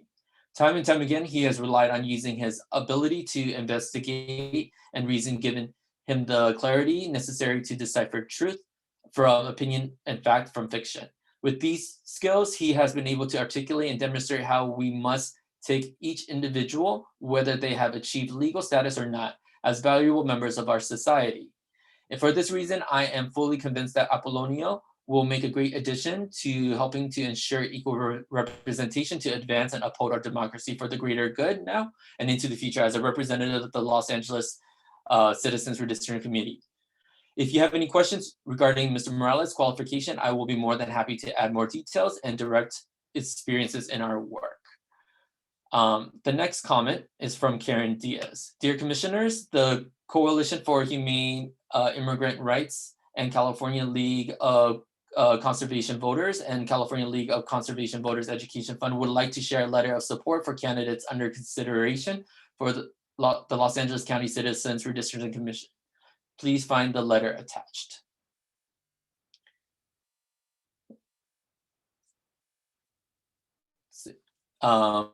Dear Commissioners, congratulations on your selection. I believe this may be the same letter, but actually no. Dear Commissioners, congratulations on your selection as the first 8 members of the 2020 Los Angeles County Citizens Redistricting Commission. We recommend you on your sense of duty to serve and commitment to uphold a transparent district line drawing process that is inclusive of all residents in Los Angeles County. We are a diverse partnership of 2 statewide and regional organizations committed to racial and economic equity, writing to press on the urgency to ensure the Citizens Redistricting Commission reflects the diversity of Los Angeles County, specifically the immigrant community, which is currently not represented on the commission. As you deliberate on the qualifications of 6 individuals who will serve on the remaining seats of the Los Angeles County Redistricting Commission, the undersigned organization would like to remind the commissioners of the need for proportional immigrant representation in a county where nearly 3.5 million immigrants live here, comprising 35% of the population, the largest number of any region, where we contribute $17.3 billion in federal taxes in the county and have $232.9 billion in spending power. And immigrants made up more than half of 51.5% of Los Angeles County self-employed workers, and they generated $7.2 billion in business income. Furthermore, Los Angeles County is home to 1/3 of foreign-born electorate with 1.3 million foreign-born eligible voters. For these aforementioned reasons, we urge commissioners to prioritize the consideration of a candidate. We are recommending Apollonio Morales as a candidate in our analysis. He demonstrates a strong ability and experience to be impartial, has relevant analytical skills, an appreciation for Los Angeles diversity, and a commitment towards advancing racial and socioeconomic equity. Moreover, Mr. Morales will enable the Los Angeles Citizens Redistricting Commission to more holistically reflect and be able to include communities of color, immigrants, and low-income population in the redistricting process.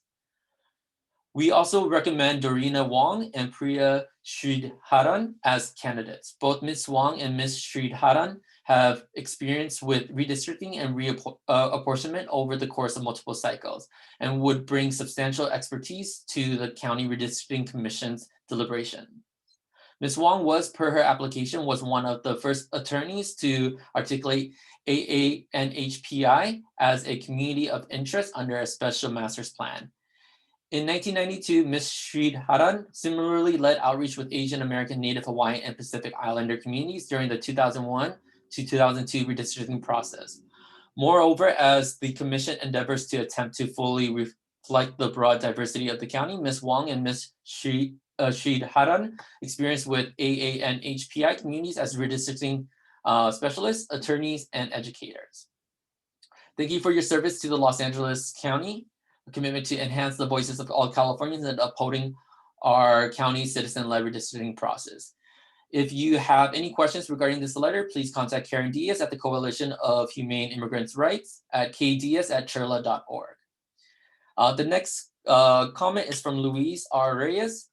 My name is Luis Reyes. I am contacting you as a resident of the community of Whittier in District 4. I'm also a member of Sustainable City Whittier that advocates for environmentally friendly policies in our community.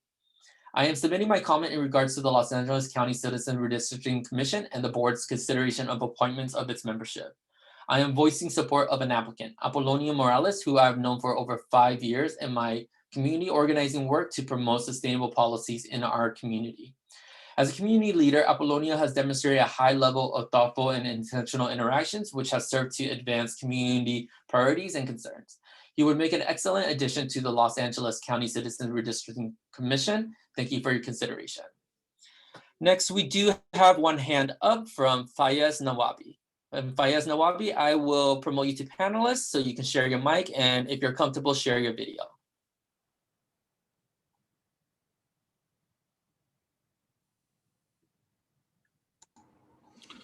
Hello, how y'all doing? Thank you for serving this great county of ours. My name is Fayez Nawabi, and I serve as the Policy and Advocacy Manager at Council on American Islamic Relations LA office. I just want to voice my support for Apollonio Morales. I've known him for several years now, organizing in the immigrant rights space. We have worked extensively these past few years, and I think he would be a great addition to this wonderful body in the coming years to serve all of our communities, and especially representing our immigrant communities, which play such a vital role in LA County. Thank you very much. No more hands, but we do have a couple of questions and comments in the Q&A. From Dorina Wong, I apologize that I did not provide my name and affiliation when I shared my public comment. My name is Dorina Wong, and I am the Policy Director for Asian Resources, Inc. Thank you again for listening to my comments. The next question is from Luis Chow. Is Whittier in the same district as Rancho Palos Verdes? What I think I will do is open up the map so we can look at it once we go through these comments. And not only can we look at where Whittier is, but also just in general what the districts are as a reminder. Great. The next comment is from Dr. Verda Bradley. I did not find the comment section on each application, although I was able to see each app. Where are the comments located? So this is for clarification for everyone. There is a PDF file that is a summary of all the Excel spreadsheets that I use as part of the PowerPoint presentation today. And if you look at it, the last section, the first part gives you the demographics and evaluation rating of all 52 applicants from the commissioners. And the last section are the comments made on the various applications. It is not part of the Registrar-Recorder application link. It is attached to today's agenda, and it was updated this morning. The next question is from an anonymous attendee. What is the statute that limits public comment to 1 minute? It appears that the public can exceed the 1 minute limit if they do it in writing instead of talking. As the letters can be read by your staff, no longer how long they are. I remember public comments used to be 3 minutes in other Brown Act meetings. I can weigh in on this. There is no statute that limits it to 1 minute. This is something that the chair of the commission can set. Some other agencies have a default of 3, but that also is not a statutory one. And it does depend on the volume of comments and the amount of business a particular body needs to get through. And it is true that going forward, whatever is read will be subject to the same time limit.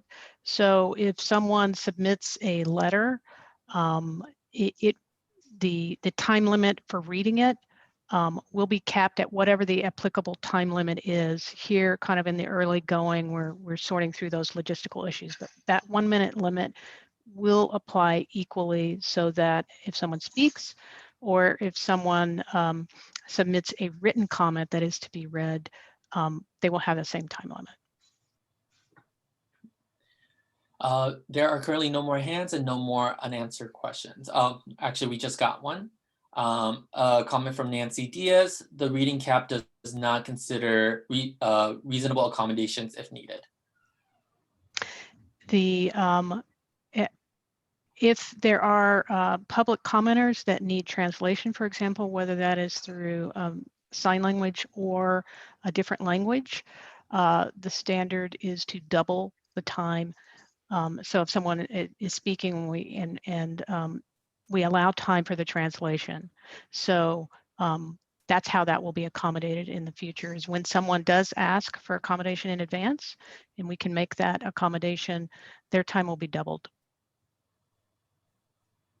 Are there any other further public comments, Ty? No more hands and no more unanswered comments or or questions. Okay. So with that, commissioners, I'd like to open it up to discussion about really 4 items on the table that we've been discussing. One is if you want to consider just 6, or when you begin to think of selection, you may then say this could be number 7, 8, or 9. These would be 2 or 3 alternates we may want to keep in mind, knowing that the formal adoption of an alternate and what their roles and responsibilities might be would be defined when you have all 14 commissioners as you develop your bylaws in January. So comments and thoughts on alternates. And I'm just going to take each one of these at a time.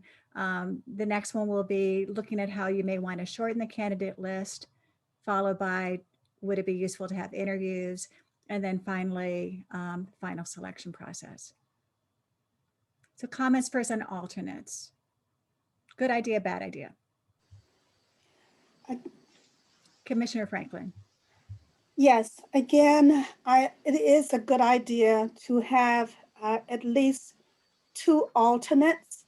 I would also recommend that the alternates attend the meetings as well, even though they will not be able to vote unless they are actually seated in the event of a commissioner not being able to fulfill his or her duties because of illness or some sort of family emergency. That's my recommendation. Commissioner Setcher and Commissioner Obregon. I think Commissioner Setcher, you were just raising your thumbs up.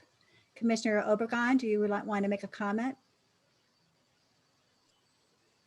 Now, can you hear me? Yes. Okay, I forgot.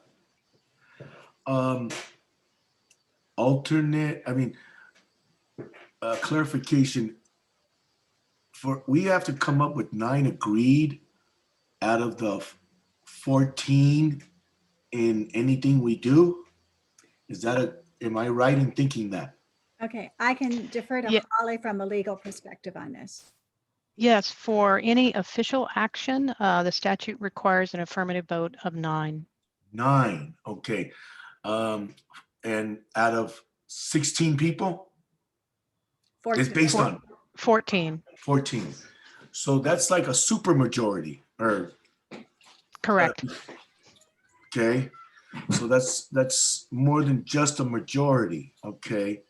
Now, but that 9 is for us to convene. We might only get 5 votes agreeing of the 9. Am I thinking correctly? You are correct that 9 is a quorum, and that meeting could be held. And at a meeting where only 9 commissioners attend, it would take a unanimous vote for any official action. Okay, I wanted to understand that clarification. So 9, we have to have an agreement of 9 people out of 14, and then we have to think about the alternates and to give us, I could see 1 or 2. So I guess I'm leaning that way now now that I have a better clarification. I still think it'd be good to have 1 or 2 definite alternate, maybe even 3 is where I'm leaning. And that's And let me just point out, Commissioner Obregon, you do not have to make those final decisions until you develop your bylaws, if it's 2 or 3. We're just suggesting when you evaluate the candidates, you might have the candidates that could become applicants identified. I think we already kind of have that.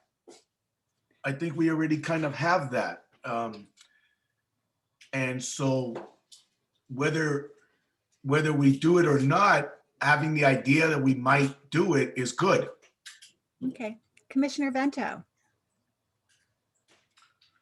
Yes, so I'm definitely in favor of the alternates, and I'm definitely in favor of advocating that they attend the meetings so that they're brought to speed.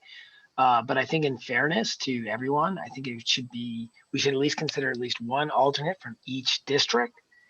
because I think it would just be, if we pick two alternates, and let's just say they're from District 4 or District 3, and something happens to the District 5 person, there's not equal representation there. So I'm just trying to just consider that in terms of how we look at this, in terms of selecting alternates, is having at least one from each district so that there's no concerns about a lack of representation.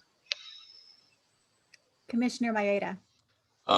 So I saw that comment as well, that someone requested one alternate from each additional district. I was actually persuaded by Commissioner Holtzman's comments last time about how, as a minimum, we start out with one from each district, but these are districts that are presumably lines are going to be redrawn. So I'm not sure how useful it is to make sure that there's an alternate from each district. I think we should go for 2 or 3 alternates. I agree with the others that they should attend all the meetings. They shouldn't have voting rights. But we can make those kind of decisions once we constitute the full commission. Other commissioner comments? Commissioner Holtzman. Unmute, please. There we go. First, one quick thing off the subject. I want to thank Council Watley for letting us know about SB 158, the urgency bill that changed the law, and apologize to my fellow commissioners because I was not using the most up-to-date version of the law when I wrote that letter to you all, because the last time I went online to download the law was during the application period in August, and this bill by Senator Allen didn't take effect until September. So I apologize for that. I will look at the most current version going forward. Now back to the subject at hand. I think the idea of having alternates is an interesting one, and having alternates, I do think, would help minimize our guilt over not being able to include some of the qualified applicants as actual commissioners. So that's one good reason for having alternates, and also to give those people an opportunity to participate.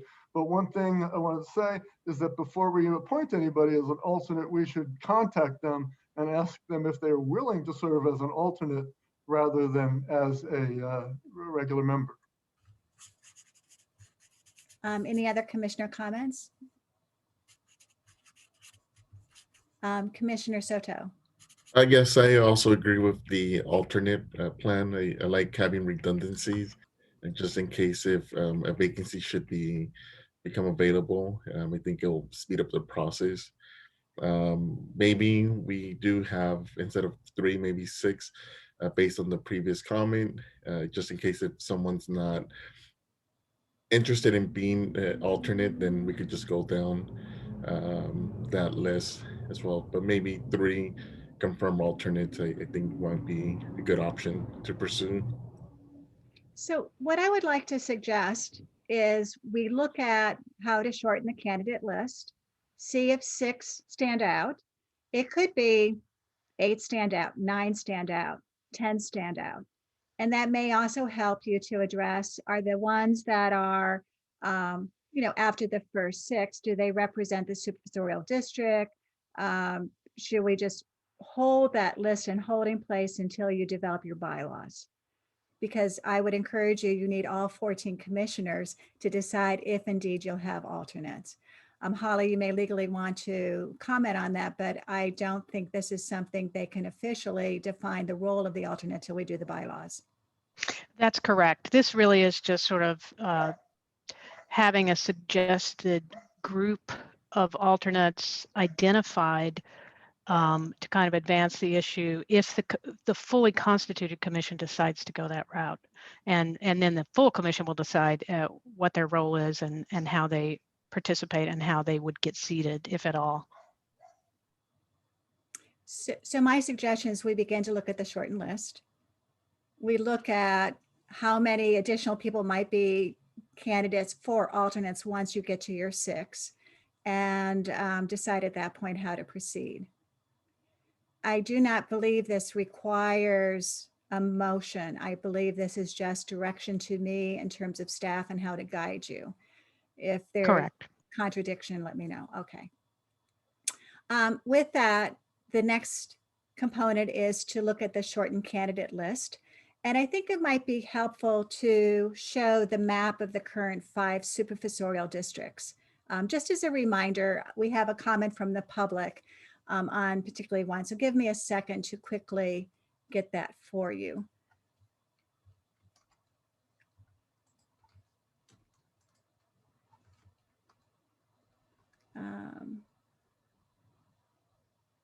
This is the map. One of the questions raised in the Q&A was, is Whittier and Rancho Palos Verdes part of the same supervisorial district? And indeed, it looks like it is part of 4.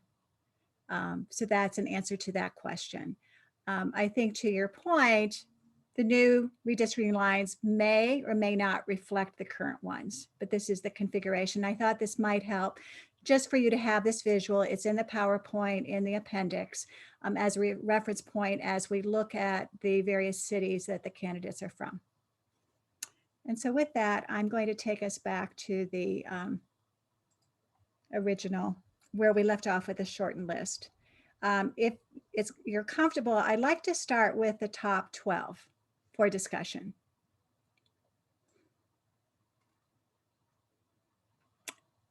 Everyone. Kayla, what are you on page 22? Is that where you are? I'm showing slide 22 right now. Now the packet. Okay, perfect. Thank you. This morning would be 22. And I have it displayed. Can you see it on display?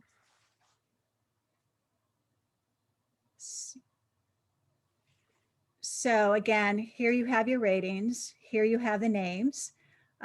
We do have an issue with one of the zip codes, 90022.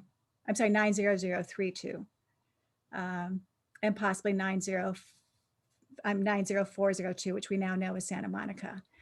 I can open this up as an Excel spreadsheet if we want to do some edits directly on it.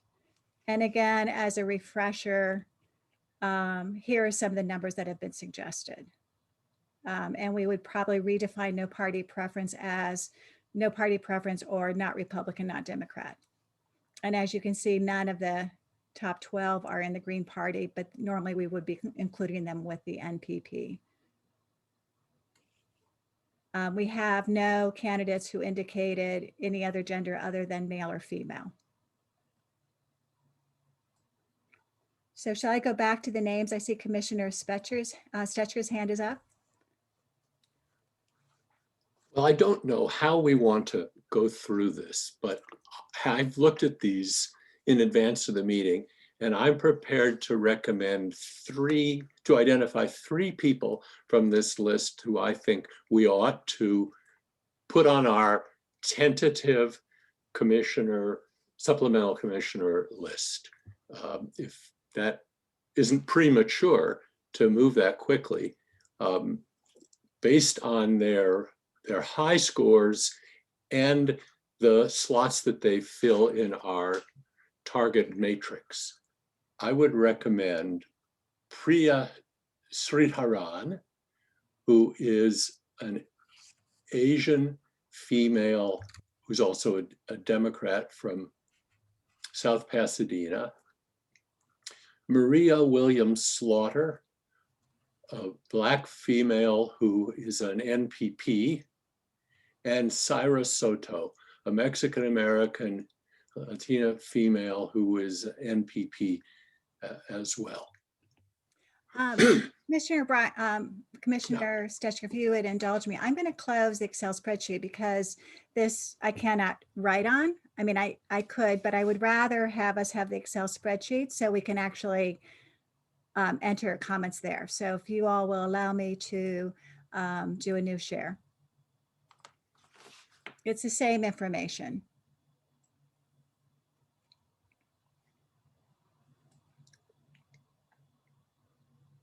Hold on.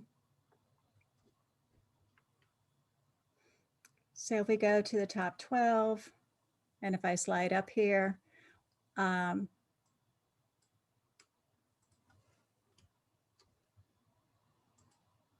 sorry, give me a sec. Okay. What I'd like to do, if this works for everyone, I will mark in yellow does this work if I just highlight them this way? It was also Maria. And We're not seeing what you're looking, we're okay, seeing. give me 1 second then. I am Yep. sorry. Let me stop this share and let me do a new share just to be sure we are all seeing it. Okay, so this is the spreadsheet. I can make it a little bit larger. Yes. Could you highlight the whole row?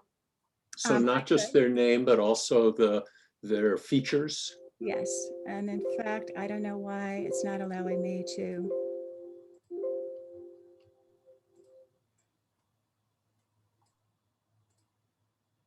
I just felt it might be easier for us to be working from a worksheet like this.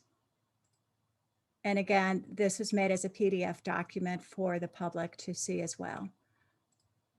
And I think it's not allowing me to enlarge it. Can you see this all right? I can see it. Yes, And I also yes, have your I can Excel see it. spreadsheet up. Okay, Yeah. okay. So I think the challenges are finding Republicans and not picking too many Democratic men. Many of these people are well qualified, but they're white, they're Democratic. And so those three stood out to me, both for their qualifications and their reflecting different parts of town and different characteristics. And now I'll mute for a moment so others can react. Commissioner Maeda. So when I looked at this and when I heard Commissioner Stetcher begin his remarks, I thought, yay, we're on the same page. I was going to suggest 3 as well. Unfortunately, they're different 3. So my thought was we definitely need more women. We definitely need more Democrats. And I think it's pretty clear we need more Latinos or Latinas, more Asian, at least one more Asian American, and one more person who would add diversity, whether it's mixed race, African American, or some other ethnicity. And I thought we might be able to get agreement on the top 3 of those candidates, who would be Dorina Wong, Teresa Fuentes, and Carolyn Williams. The top Asian American candidate, who also represents the LGBTQ community, Teresa Fuentes, a top Latina, and also is 51 in the age bracket, which I think is useful for us in terms of diversity, and Carolyn Williams, the top African American candidate. And so those would be ones that I would put forward as ones that I'd like to consider. Although clearly the ones Commissioner Stetcher pointed out, I would be happy to have them as well. I mean, there isn't any doubt that we're talking about very, very highly qualified candidates at this point. So Commissioner Maeda, I missed one of the names to highlight. Dorina Wong, Teresa Fuentes, and Carolyn Williams.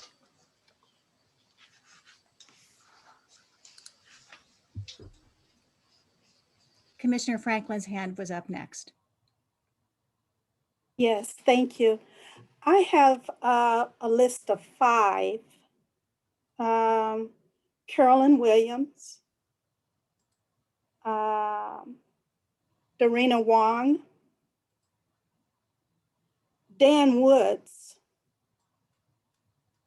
Margaret Milligan, and Priya. Okay. I believe Commissioner Segura's hand was up, then Commissioner Vento. Thank you. I would suggest Maria Williams Slaughter. She is a civil engineer and may know mapping systems. I noted that she's also served on several community boards. Therefore, her ties to local organizations would be useful to us. I also noted Sarai Soto. My comments on her was that she may be able to assist to identify disparities given her background. I'm supportive of Dorina Wong, who would be a good connection to AAPI groups, and Carolyn Williams. Okay. Commissioner Vento, your hand had been up. So I definitely, one thing that I noticed is that we don't have anybody from District 4 right now, according to this data. And so I'm definitely in favor of Maria Williams Slaughter. She comes from District 4. I mean, there's no representation in that whole area. And if you can see how broad that district is, I mean, it's like, so I think that's something to consider. I'm happy with all the candidates that you are highlighting. The only thing is I just don't want to overload one district with too many representatives. That's one of my concerns about that. So just to keep that in mind. Other commissioners? My concern with this set, I'm just going to wanted to announce as Commissioner Stetcher speaking. I apologize, That's okay. is I would just point out that there are 5 Democrats in this set, and I think we have to be, if possible, cautious and try to draw in maybe from the top 23 some more non-Democrat, non-Republican. So we might have to sacrifice one of the Democrats.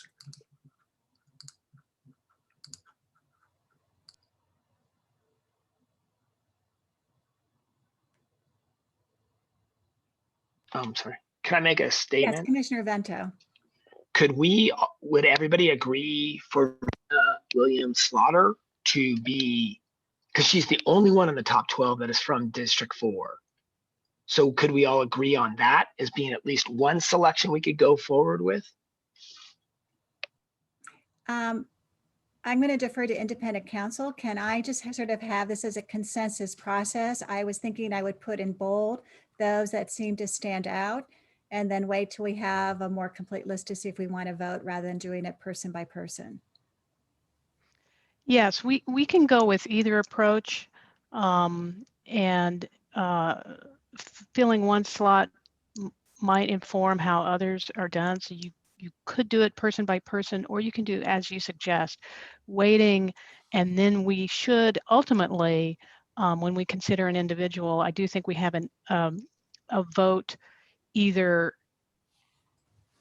individual by individual. Well, it's probably easiest by individual whenever the time comes, but you can defer that and just put a pin or a placeholder in it for now. Okay. So Commissioner Vento, what I've done is I have put Maria Williams Slaughter in bold as one that's a candidate that you would like to make sure to have representation for Superstorial District 4. I also made a correction to Sarah Soto. There is no overlap with her zip code with any of the 8 commissioners. So commissioners, other observations? Yes, Commissioner Stetcher. Thank you. I found myself drifting down to the next set and looking at Mark Mendoza, who is a Republican, Mexican-American from Laverne, because I felt we needed another Republican. So I'm not sure. Yeah, Mark Mendoza. And we knew that the top 12, we were short on Republican options. Back to top 12. Are there any others on this list that stand out from other commissioners for reflecting diversity that you feel should be put into bold?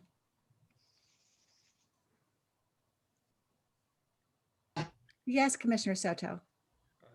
Yeah, so I also had kind of like a top 3 list. I know it's already been mentioned, but Dorina Wong, she definitely had the experience. And also Teresa Fuentes, who I believe worked on, she's an attorney for Pasadena, the city, and advised on the redistricting process for Pasadena. So Teresa? Yes. So I think that would she would potentially add a lot of good input to this commission. There was a lot of public comment for Apolino Morales, so maybe I'll add him as a third since there was a lot of public interest. So I definitely would I'd like to consider Apolino Morales.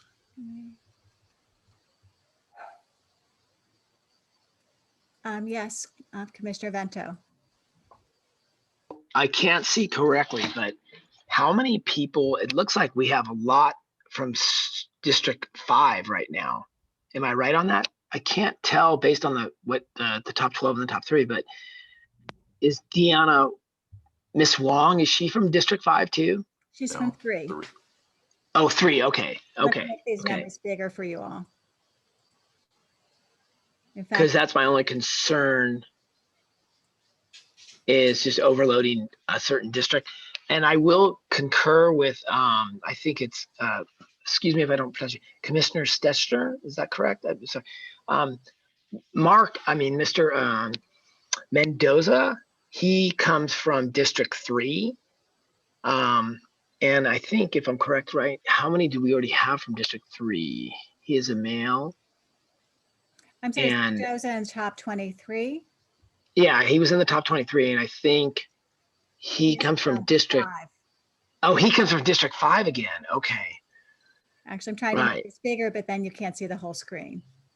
Right. Okay. So that's still, I'm just looking at some of our candidates we have. I think it was 1, 2, probably 4 more all people we're considering from District 5 at this point. Yeah, so I think what we should do is come up with maybe a smaller slate, and then maybe we take a break, and I could do some quick tabulations based on where their demographics are falling out, if that would be of help. But I want to make sure we get what you see as an initial slate. Commissioner Holtzman. With regard to candidate Dan Woods, I did rank him very highly. I haven't looked at all the Republicans, however.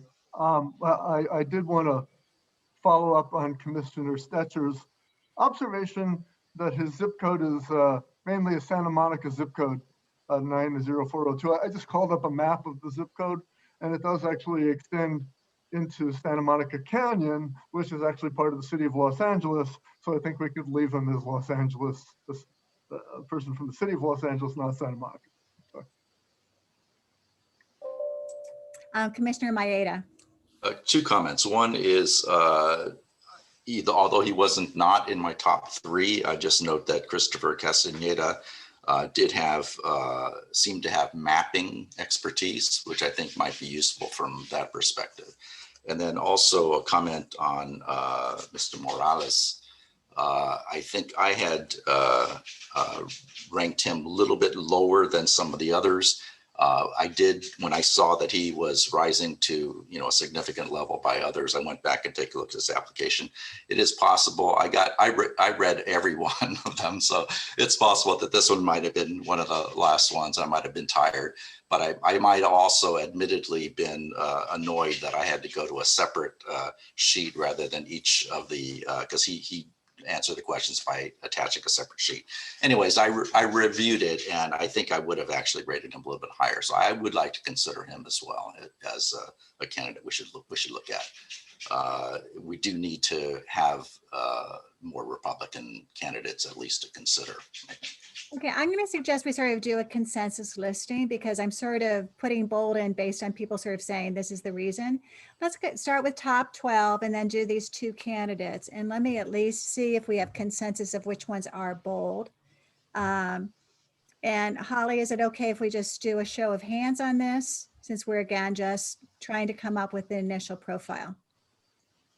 I think anytime we take a vote, it does need to be a roll call, because we're doing this remotely. If what you're doing is saying you want to shrink this to analyze only the highlighted ones. Yes. I think that is something you can do with, just simple direction based on the comments we've gotten. You don't need to take a vote, and everybody understands that they may decide they want to add to that list, or I certainly think by winnowing it down, we probably get to a spot where we actually can take a vote on some. So if you all are comfortable in just directing me as your staff person to take the ones highlighted in yellow with the top 12 and the top 23 and give you a quick score sheet. I shouldn't call it a score sheet, but it's really doing this kind of mix over on this side of the page of where we would stand in terms of filling in some of these demographics. I could add the 5 supervisorial districts if you would like. Yes, Commissioner Holtzman. No, thank you. I am not at all comfortable with making any cuts during this meeting. I'm not proposing that. I'm just saying, let's look at all the candidates in yellow. We can add more to this list, but I thought it might be helpful for you just to sort of see where you stood. You don't have to do it that way. Yeah, I don't really want to do it that way. I would prefer now to be able to go in and fill in my review, fill in. I would like to be able to at least see all of the applications and put in evaluations for the ones in, say, the top 23 that I haven't been able to read yet before I start suggesting top applicants. So I'm at this point, I'm not going to suggest anybody to add to the list, and I want to reserve the right to add to a focus list if there is a focus list at some point between now and the next meeting or at the next meeting. I really don't want to start taking any action that could be interpreted as cutting out others, taking some and cutting out others. Well, and while you're discussing that, why don't I put them all on the 23 that tended to be the ones that people were most interested in? And I'm going to have to sort of go back and forth to make sure I complete everyone's name. So we have them all on one list. So the next one was Carolyn Williams. I have her. I will add Margaret Mulligan. Please correct me if I miss any. Teresa was one of your discussion points. And to your point, Commissioner Holtzman, we have reserved, maybe do interviews, maybe have a third meeting. I'm just trying to see where we have come together. Maria Slaughter. I think it'll just be easier if you have one list. Okay, just to be clear, you don't have my, any names for me of those you don't have any names for me yet of those I'm most interested in. Okay, let me get these all highlighted and then I will have you add yours. And then Jan Woods. Since I'm doing this on a real quick basis, is this a complete list of everybody suggested so far? Yes, I think it is. Okay, so Commissioner Holtzman, who should we add? No, what I'm saying is I'm not comfortable putting forward such names at this meeting. Okay. Yes, Commissioner Soto. Yes, okay, never mind. I see his name, so it's fine. Commissioner Stetcher. And I'm willing to accept the judgments of my fellow commissioners on these candidates where they were read by at least 4 or 5 people. But I don't want to railroad anyone past Commissioner Holtzman if he wants further review. I'd like us to try to keep this during the season to not too many extended meetings, but perhaps we could look at our top batch and meet one more time to come up with a selection of our 6 recommended and 2 or 3 alternate commissioners.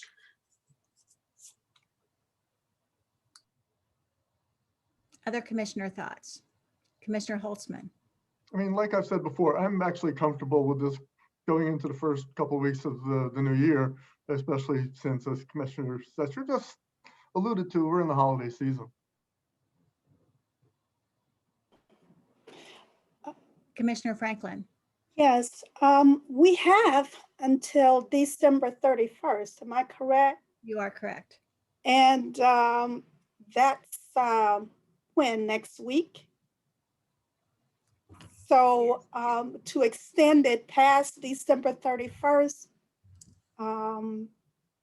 that would not be advisable at all. So I'm urging my fellow commissioners we have this week. Let's get this done if at all possible, and I'm sure we can, to have our full commission constituted by December 31st. And allow me to point out, because I have done a survey and this is on our agenda when we discuss the schedule. I had asked you all about availability, and we have tentatively penciled in Saturday, December 26th to either interview candidates or hold a meeting. And then we also have penciled in Monday, December 28th, different times for a third, would be a third or fourth meeting to pick the final slate. And if you cannot reach consensus by then, it would then be, we have dates available, times available on December 29th, Tuesday. And we did that survey because we knew of the legal requirement target of December 31st. You know, and we should probably discuss, you know, given now this list, because this is the first time you're seeing it, I can appreciate obviously the need for more interviews or more review of the applications if you would like. And also consideration, would it help if you interviewed? Obviously 23 will be too many to interview, but are we getting to a point where it may make sense to consider interviews or not? Would that help you in your decision process? Commissioner Stetcher. Certainly it would help, but I think only marginally. I think our biggest challenge at this point is really trying to be representative. And there, the interviews aren't going to reveal much about that we don't already know about location and gender and party affiliation. Commissioner Vento, then Commissioner Maeda. Yeah, you know, everybody, I mean, just working off of a list, and I can respect everybody wanting to do due diligence. But if we just look at just District 4 alone, there's only 3 people in the top 23 from District 4 alone right now. Apolina Morales and Maria Williams Slaughter. And then obviously there's a Mary Kennedy. So, I mean, we only have 3 people from that one district. So what I'm just trying to say is, I kind of agree with Commissioner Stetcher. I think if we could make some decision, or not make a decision today, but I think we could agree on that there are certain people that we could, you know, support for certain districts. Okay, if this would help, Commissioner Vento, I've done a sort by district. Other comments, commissioners? Commissioner Maeda, you are correct. You're up next. I apologize. I tend to agree that although more information potentially is helpful, I think we know what we need to do, which is put together the jigsaw puzzle, or to use it, you know, your analogy, the symphony. You know, where do we need different instruments? And that I don't think is going to change based on interviews. Let's ask the question then on interviews. Maybe we can put that question to rest. Do I have a motion to either not do or to do interviews? I hear there seems to be some comments that there is no need to do interviews. Commissioner Maeda, are you interested in making that motion? Sure. I mean, I would want to know if there's anybody who really, you know, would want to do them. And can articulate what they hope to get out of that. I think procedurally, Commissioner Maeda, if you make that motion and get a second, then that provides the opportunity for discussion before the vote. I'll make that motion. I move that we do not go to an interview, but instead grapple with the candidates that we are grappling with based on paper. Is there a second to the motion? I'll second that. Okay. Now for discussion.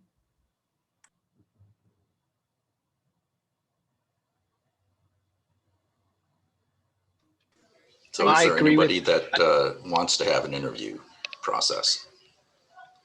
I agree with what everybody's saying. I think that if we come down to people that we're iffy about or questionable about, then I think maybe an interview might be necessary. But I don't know if we need to actually do an interview. The Commissioner only, Franklin, I just want to make sure Well- that people on the phone know. the only reason I would consider doing interviews, and I believe that would have to do with the alternates, and seeing if anyone of these candidates would consider being an alternate. And then if so, understanding that they would have to attend, well, this would be in the bylaws, but we can't do the bylaws until all 14 are seated. But that would have been something that I would want to ask as far as the alternates and being able to attend all of the meetings. So that's the only consideration, and being able to attend all of the meetings if they are chosen as a commissioner to attend, if they're available to attend all of the meetings. Is there something work-wise or otherwise that would keep them or hinder them or him or her from attending all of the meetings throughout the year? So that would be my only question that I would like to ask them. So I will defer that to Holly to comment on the alternates. And I think right now, we're sort of discussing if you need to do interviews. And what I understand you're also asking is maybe you don't interview for the 6, but maybe after the 14 are formed, you might want to have a more formal process for deciding if they're alternates and interviewing the alternates. Is that what I'm hearing you propose, Commissioner Franklin? Yes, yes. Okay, Holly, do you want to add to that? I was just going to say that one of the options, staff, upon direction from the commission, staff could reach out to anyone that's identified as an alternate and ask them that question and then respond back. So it doesn't take the commissioner's time to do an interview, but staff can, upon direction, kind of do that vetting for you and respond back That would be when that wonderful. time comes. Yes, that would work. Yeah, excellent. Thank you. Okay, so let's go back to the question of, do you want to do interviews or not? We have a motion on the table. I see Commissioner Venter's hand is up. I just had a question, and I don't know if this is for Holly or whoever. Are we going to be able to, this commission, be able to pick the 6 permanent and the alternates, or do we have to wait to pick the 6, then we have to pick the alternates? I'm just kind of in terms of the process there. Sure, you pick the 6. The 8 now pick the 6, certainly. We're just suggesting for expediency that you may want to identify potential alternates, a pool of potential alternates that the fully constituted commission will then either ratify or agree or expand upon, or ultimately decide maybe they don't want alternates. But you'll kind of present a pre-vetted group. And to be fair, the commission will not be bound, the full commission will not be bound to stay to your pre-vetted group, although my sense is that they would appreciate comments from those that have gone through this process and would probably give a significant weight to them. Any other comments? So we have a motion on the floor to not conduct interviews for the selection of the 6 applicants. We have from Commissioner Maeda, we have it seconded by Commissioner Soto. Twyla, I believe we should take roll call. Okay, thank you. Commissioner Franklin, how do you vote? No, we don't do interviews. No interviews. Okay, so you're in favor. So that would be a yes.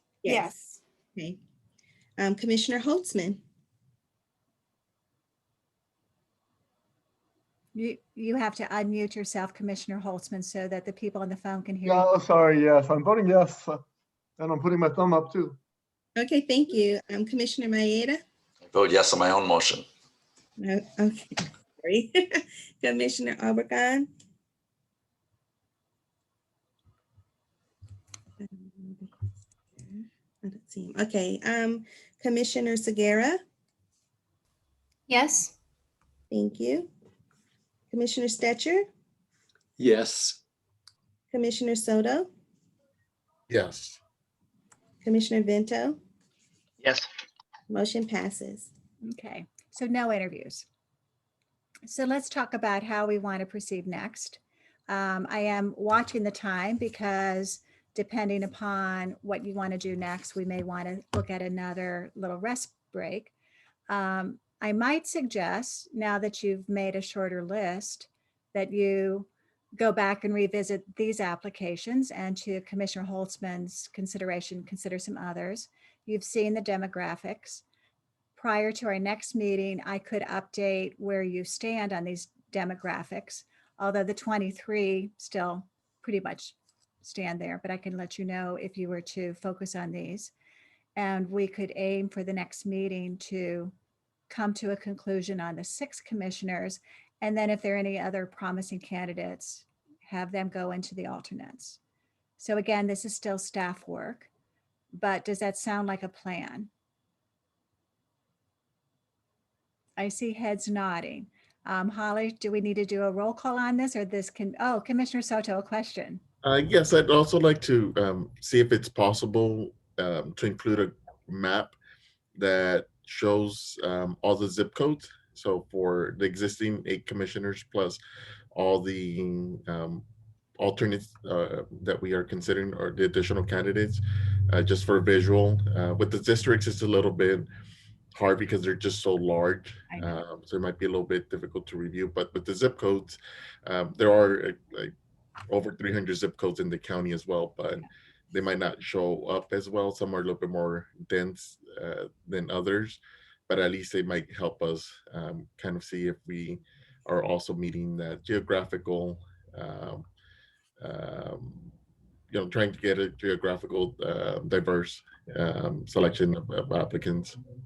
So a picture's always better, isn't it? Yes. So I am going to ask Ty, is that something you think you could pull together before our next meeting? Yes, I can do that. Okay, there you go. Commissioner Stetcher. Yes, and could you clarify, Commissioner Soto, whether you want to see the 8 of us and the 11 that we've identified, or the 8 of us and all 23?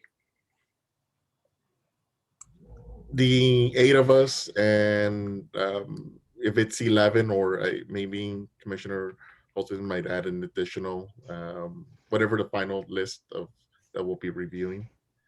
So let me propose this. Let's color code so that the 8 commissioners would be maybe black bubbles, little black dots. The ones highlighted in yellow might be a different color, and then the remaining is 23 would be a 3rd color. Sure. Any other guidance or? Great idea, Gayla. Great idea. Okay, so I think where we're leaving this in terms of staff guidance is you will do more, there will be no interviews. I will send out this updated spreadsheet to you all with the list as it is. You will review the application some more. You'll look at the demographics. You'll have your own thoughtful input you want for our next meeting. And we will create a GIS map with pinpoints showing you where everyone is.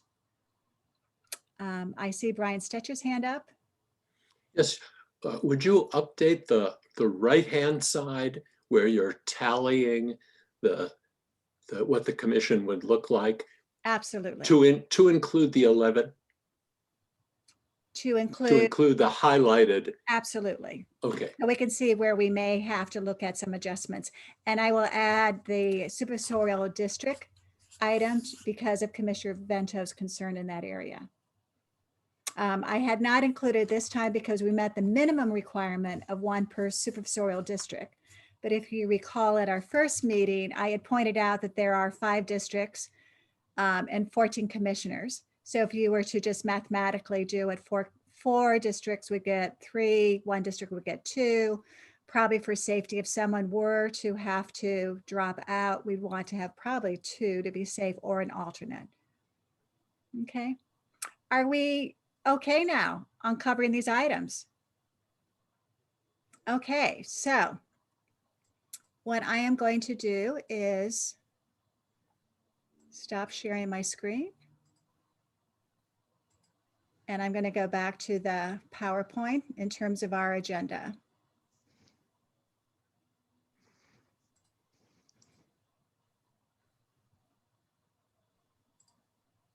And it's not opening up. Give me 1 second.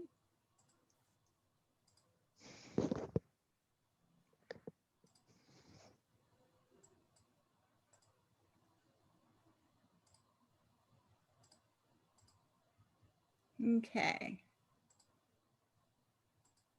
Can you all see the screen? Okay, so moving along. We have decided to consider alternates. We have begun to shorten the list. We've decided on the homework. We've decided there will be no interviews. And now we have to talk about target meeting dates for your final selection. And that moves us to the schedule. I had prepared, based on your calendars that you had provided to me, that option 1 would have considered interviews. That is no longer an option. Option 2 is no interviews, and either meet on Saturday, December 26th at 10 a.m. or on Monday, December 28th at 10 a.m. No more than 7 of you are available for both dates, and Commissioner Segura, though, could not join us till 11 o'clock on Monday. So given that, yes, Commissioner Holtzman.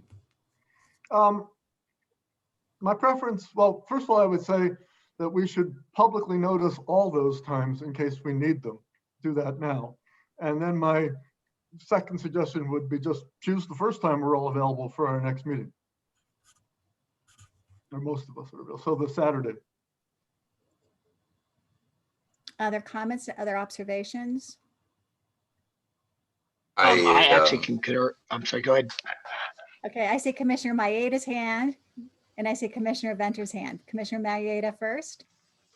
So I am the commissioner who said I was not available on Saturday morning. I will make myself available, but it definitely cannot go any longer than noon. And my preference would be to cut it off earlier than that. I'm going to go out of town, so that's my comment. Commissioner Vento. I was just going to concur with Commissioner Holtzman on his suggestions. And Okay, Commissioner Orpanella Segura, your hand is raised. Thank you. If possible, Saturday would be great if we're all available. Okay, based on the comments, I would like to propose we proceed with Saturday, December 26th. I realize it's a day after most people's holiday, but I think that gives us the safety zone. If we do not make a final decision, we still have Monday and Tuesday available. And I can certainly have us put into the minutes that those would be fallback dates. Does this require a roll call? Let me jump in here and say, yes, we should have a roll call vote on setting this date. I want to pick up on a suggestion Commissioner Holtzman made, is to go ahead and schedule and publicly notice Monday at 10 a.m. so that we have that on the books with the public if we need it. If we conclude the selection on Saturday, we can cancel that meeting. But if we wait to notice it Saturday, the notice effectively would be going out Saturday afternoon for Monday at 10. And I think just as a courtesy, it's easier to get it on the books now and cancel it rather than add it at the last minute. And actually, Holly, I had understood that all the dates, so including the Tuesday times, we might put there as potential public in the event that a decision's not made on Monday, the 28th either. I think that's fine. And so I would suggest that the motion be to add those 3 dates. Yeah. So do I have a commissioner who would like to make the motion? Commissioner Stetcher. I'm not sure which times on each of the dates we're talking about. Are we only talking about the morning time, or are we talking about the afternoon and evenings, which I was also holding? So I surveyed everyone, and what you see is where I could get at least 7, I could get 7 of you there. And now Commissioner Maeda has said he would make himself available on Saturday the 26th, so we could have all 8 of you. So essentially, what's being considered is meet next Saturday, or meet Saturday the 26th at 10 a.m., hold and reserve Monday, December 28th at 10 a.m., Tuesday, December 29th at 2 p.m., and Tuesday, December 29th at 7 p.m. in the event you need extra meetings. I so move. Well, I didn't make a motion. I'm not a commissioner. So Well, does that? I move that we set aside the following 4 dates and times for the next commission meetings to make the final selection of candidates as necessary.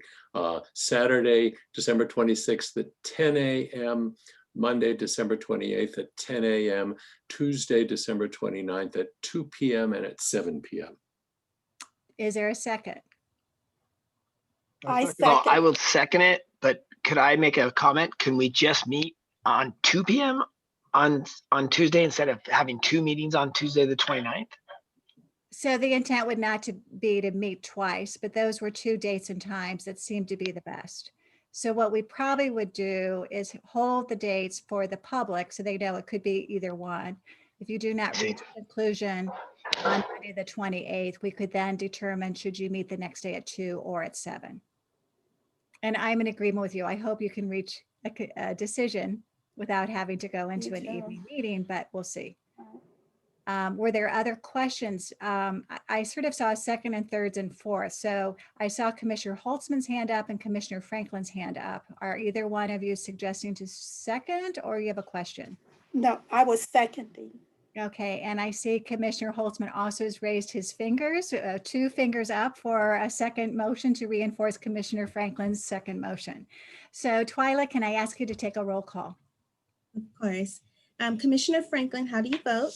Yes. Thank you. Commissioner Holtzman? Yes. Thank you. Commissioner Maeda? Yes. Thank you. Commissioner Arbogast? Yes. Thank you. Commissioner Segarra? Yes. Thank you. Commissioner Stetcher? Yes. Thank you. Commissioner Soto? Yes. And Commissioner Vento? Yes. Motion unanimously carries. Okay, so I will send out, we will make these meeting dates publicly available for the public. All those attending now know them as well. And we will plan for a meeting again on Saturday, December 26th, 10 a.m. We will do more analysis on your 11 candidates based on the demographics. You too will be looking at those applications so that we can come back together. Okay. I have a couple more things just on the schedule. Again, I want you all to keep in mind how the year rhythm will go.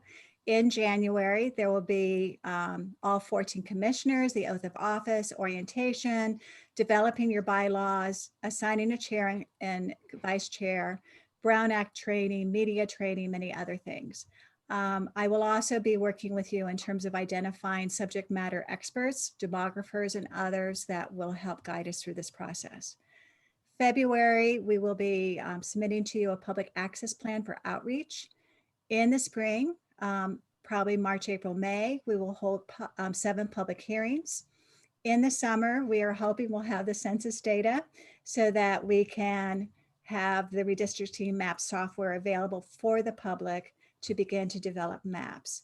You as commissioners do not develop the official maps for consideration or options till after the spring 7 public hearings. Come fall, once you do have some options, there will be 2 more public hearings where your options would be shared for further comment and input. Our target date, we cannot miss this date, is December 15th to have the final redistricting maps in place. Okay. The other thing you'll be developing in January, I have already started a tentative, more detailed calendar for the year because I do want you to establish routine meeting dates, but we will not be able to do that till we have all 14 commissioners on board. And you'll just see there's a list of other kinds of training that has to happen in January. I apologize, the YouTube did not work this time.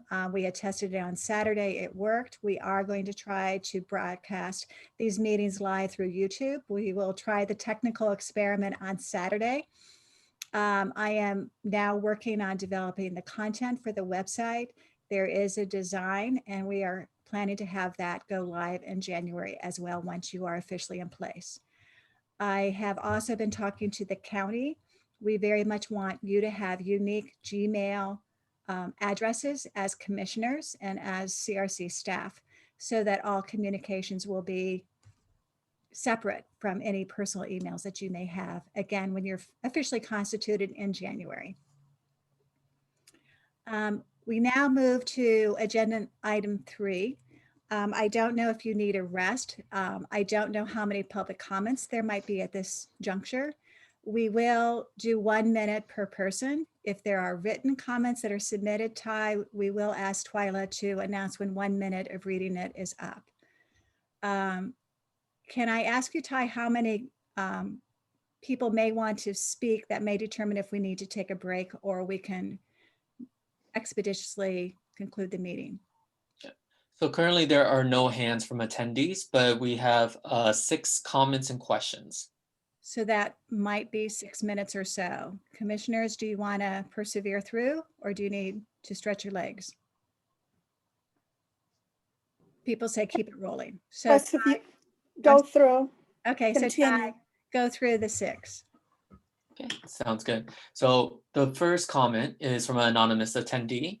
I would like to request that the commissioners weigh in on the duration allowed for public comment and consider expanding it to 2 or 3 minutes. Redistricting is a complicated topic and sometimes 1 minute is just not sufficient. Additional comments. Next one is from Nancy Diaz. It appears that comments/questions from public are not being considered fully with all 52 remaining candidates, only the top 12. From Nancy Diaz, I appreciate the consideration as a candidate, although I don't know where I ranked. But thank you for providing the opportunity to make recommendations, comments, and reconsiderations to review all candidates to include public engagement. I am confident you will make the right decision to be equitable and inclusive of all our representation across LA County. Thank you for your work and have a great holiday. One last comment, not all written apps provide full scope, especially for those who did not provide more data than what was expected. I was short, not lengthy as most, and I can bring great value. Have a great day. The next comment is from Rosalinda Lugo. Can an alternate view the recording of the meeting versus having to attend the meeting in person? And the last comment is from Frank C. Suggestion: in Zoom, the commissioners' names are mostly chopped off, especially in presentation mode. We only see commissioner ... and not the names. I'd like to suggest that the commissioner use abbreviation for commissioners, such as CMSR, in future meetings. Thank you. And that is all the comments. Okay. Are there matters not posted that any of the commissioners would like to bring to place for future agendas? I do not see anyone's hands. I see thumbs up to move on. We are adjourned. All right. Happy holidays, everyone. Happy holidays. Thank See you on you. the Thank you very 26th. much. Same to you. Okay. Merry Bye-bye. Christmas, one and all. See Thank you you. on Saturday. Yes.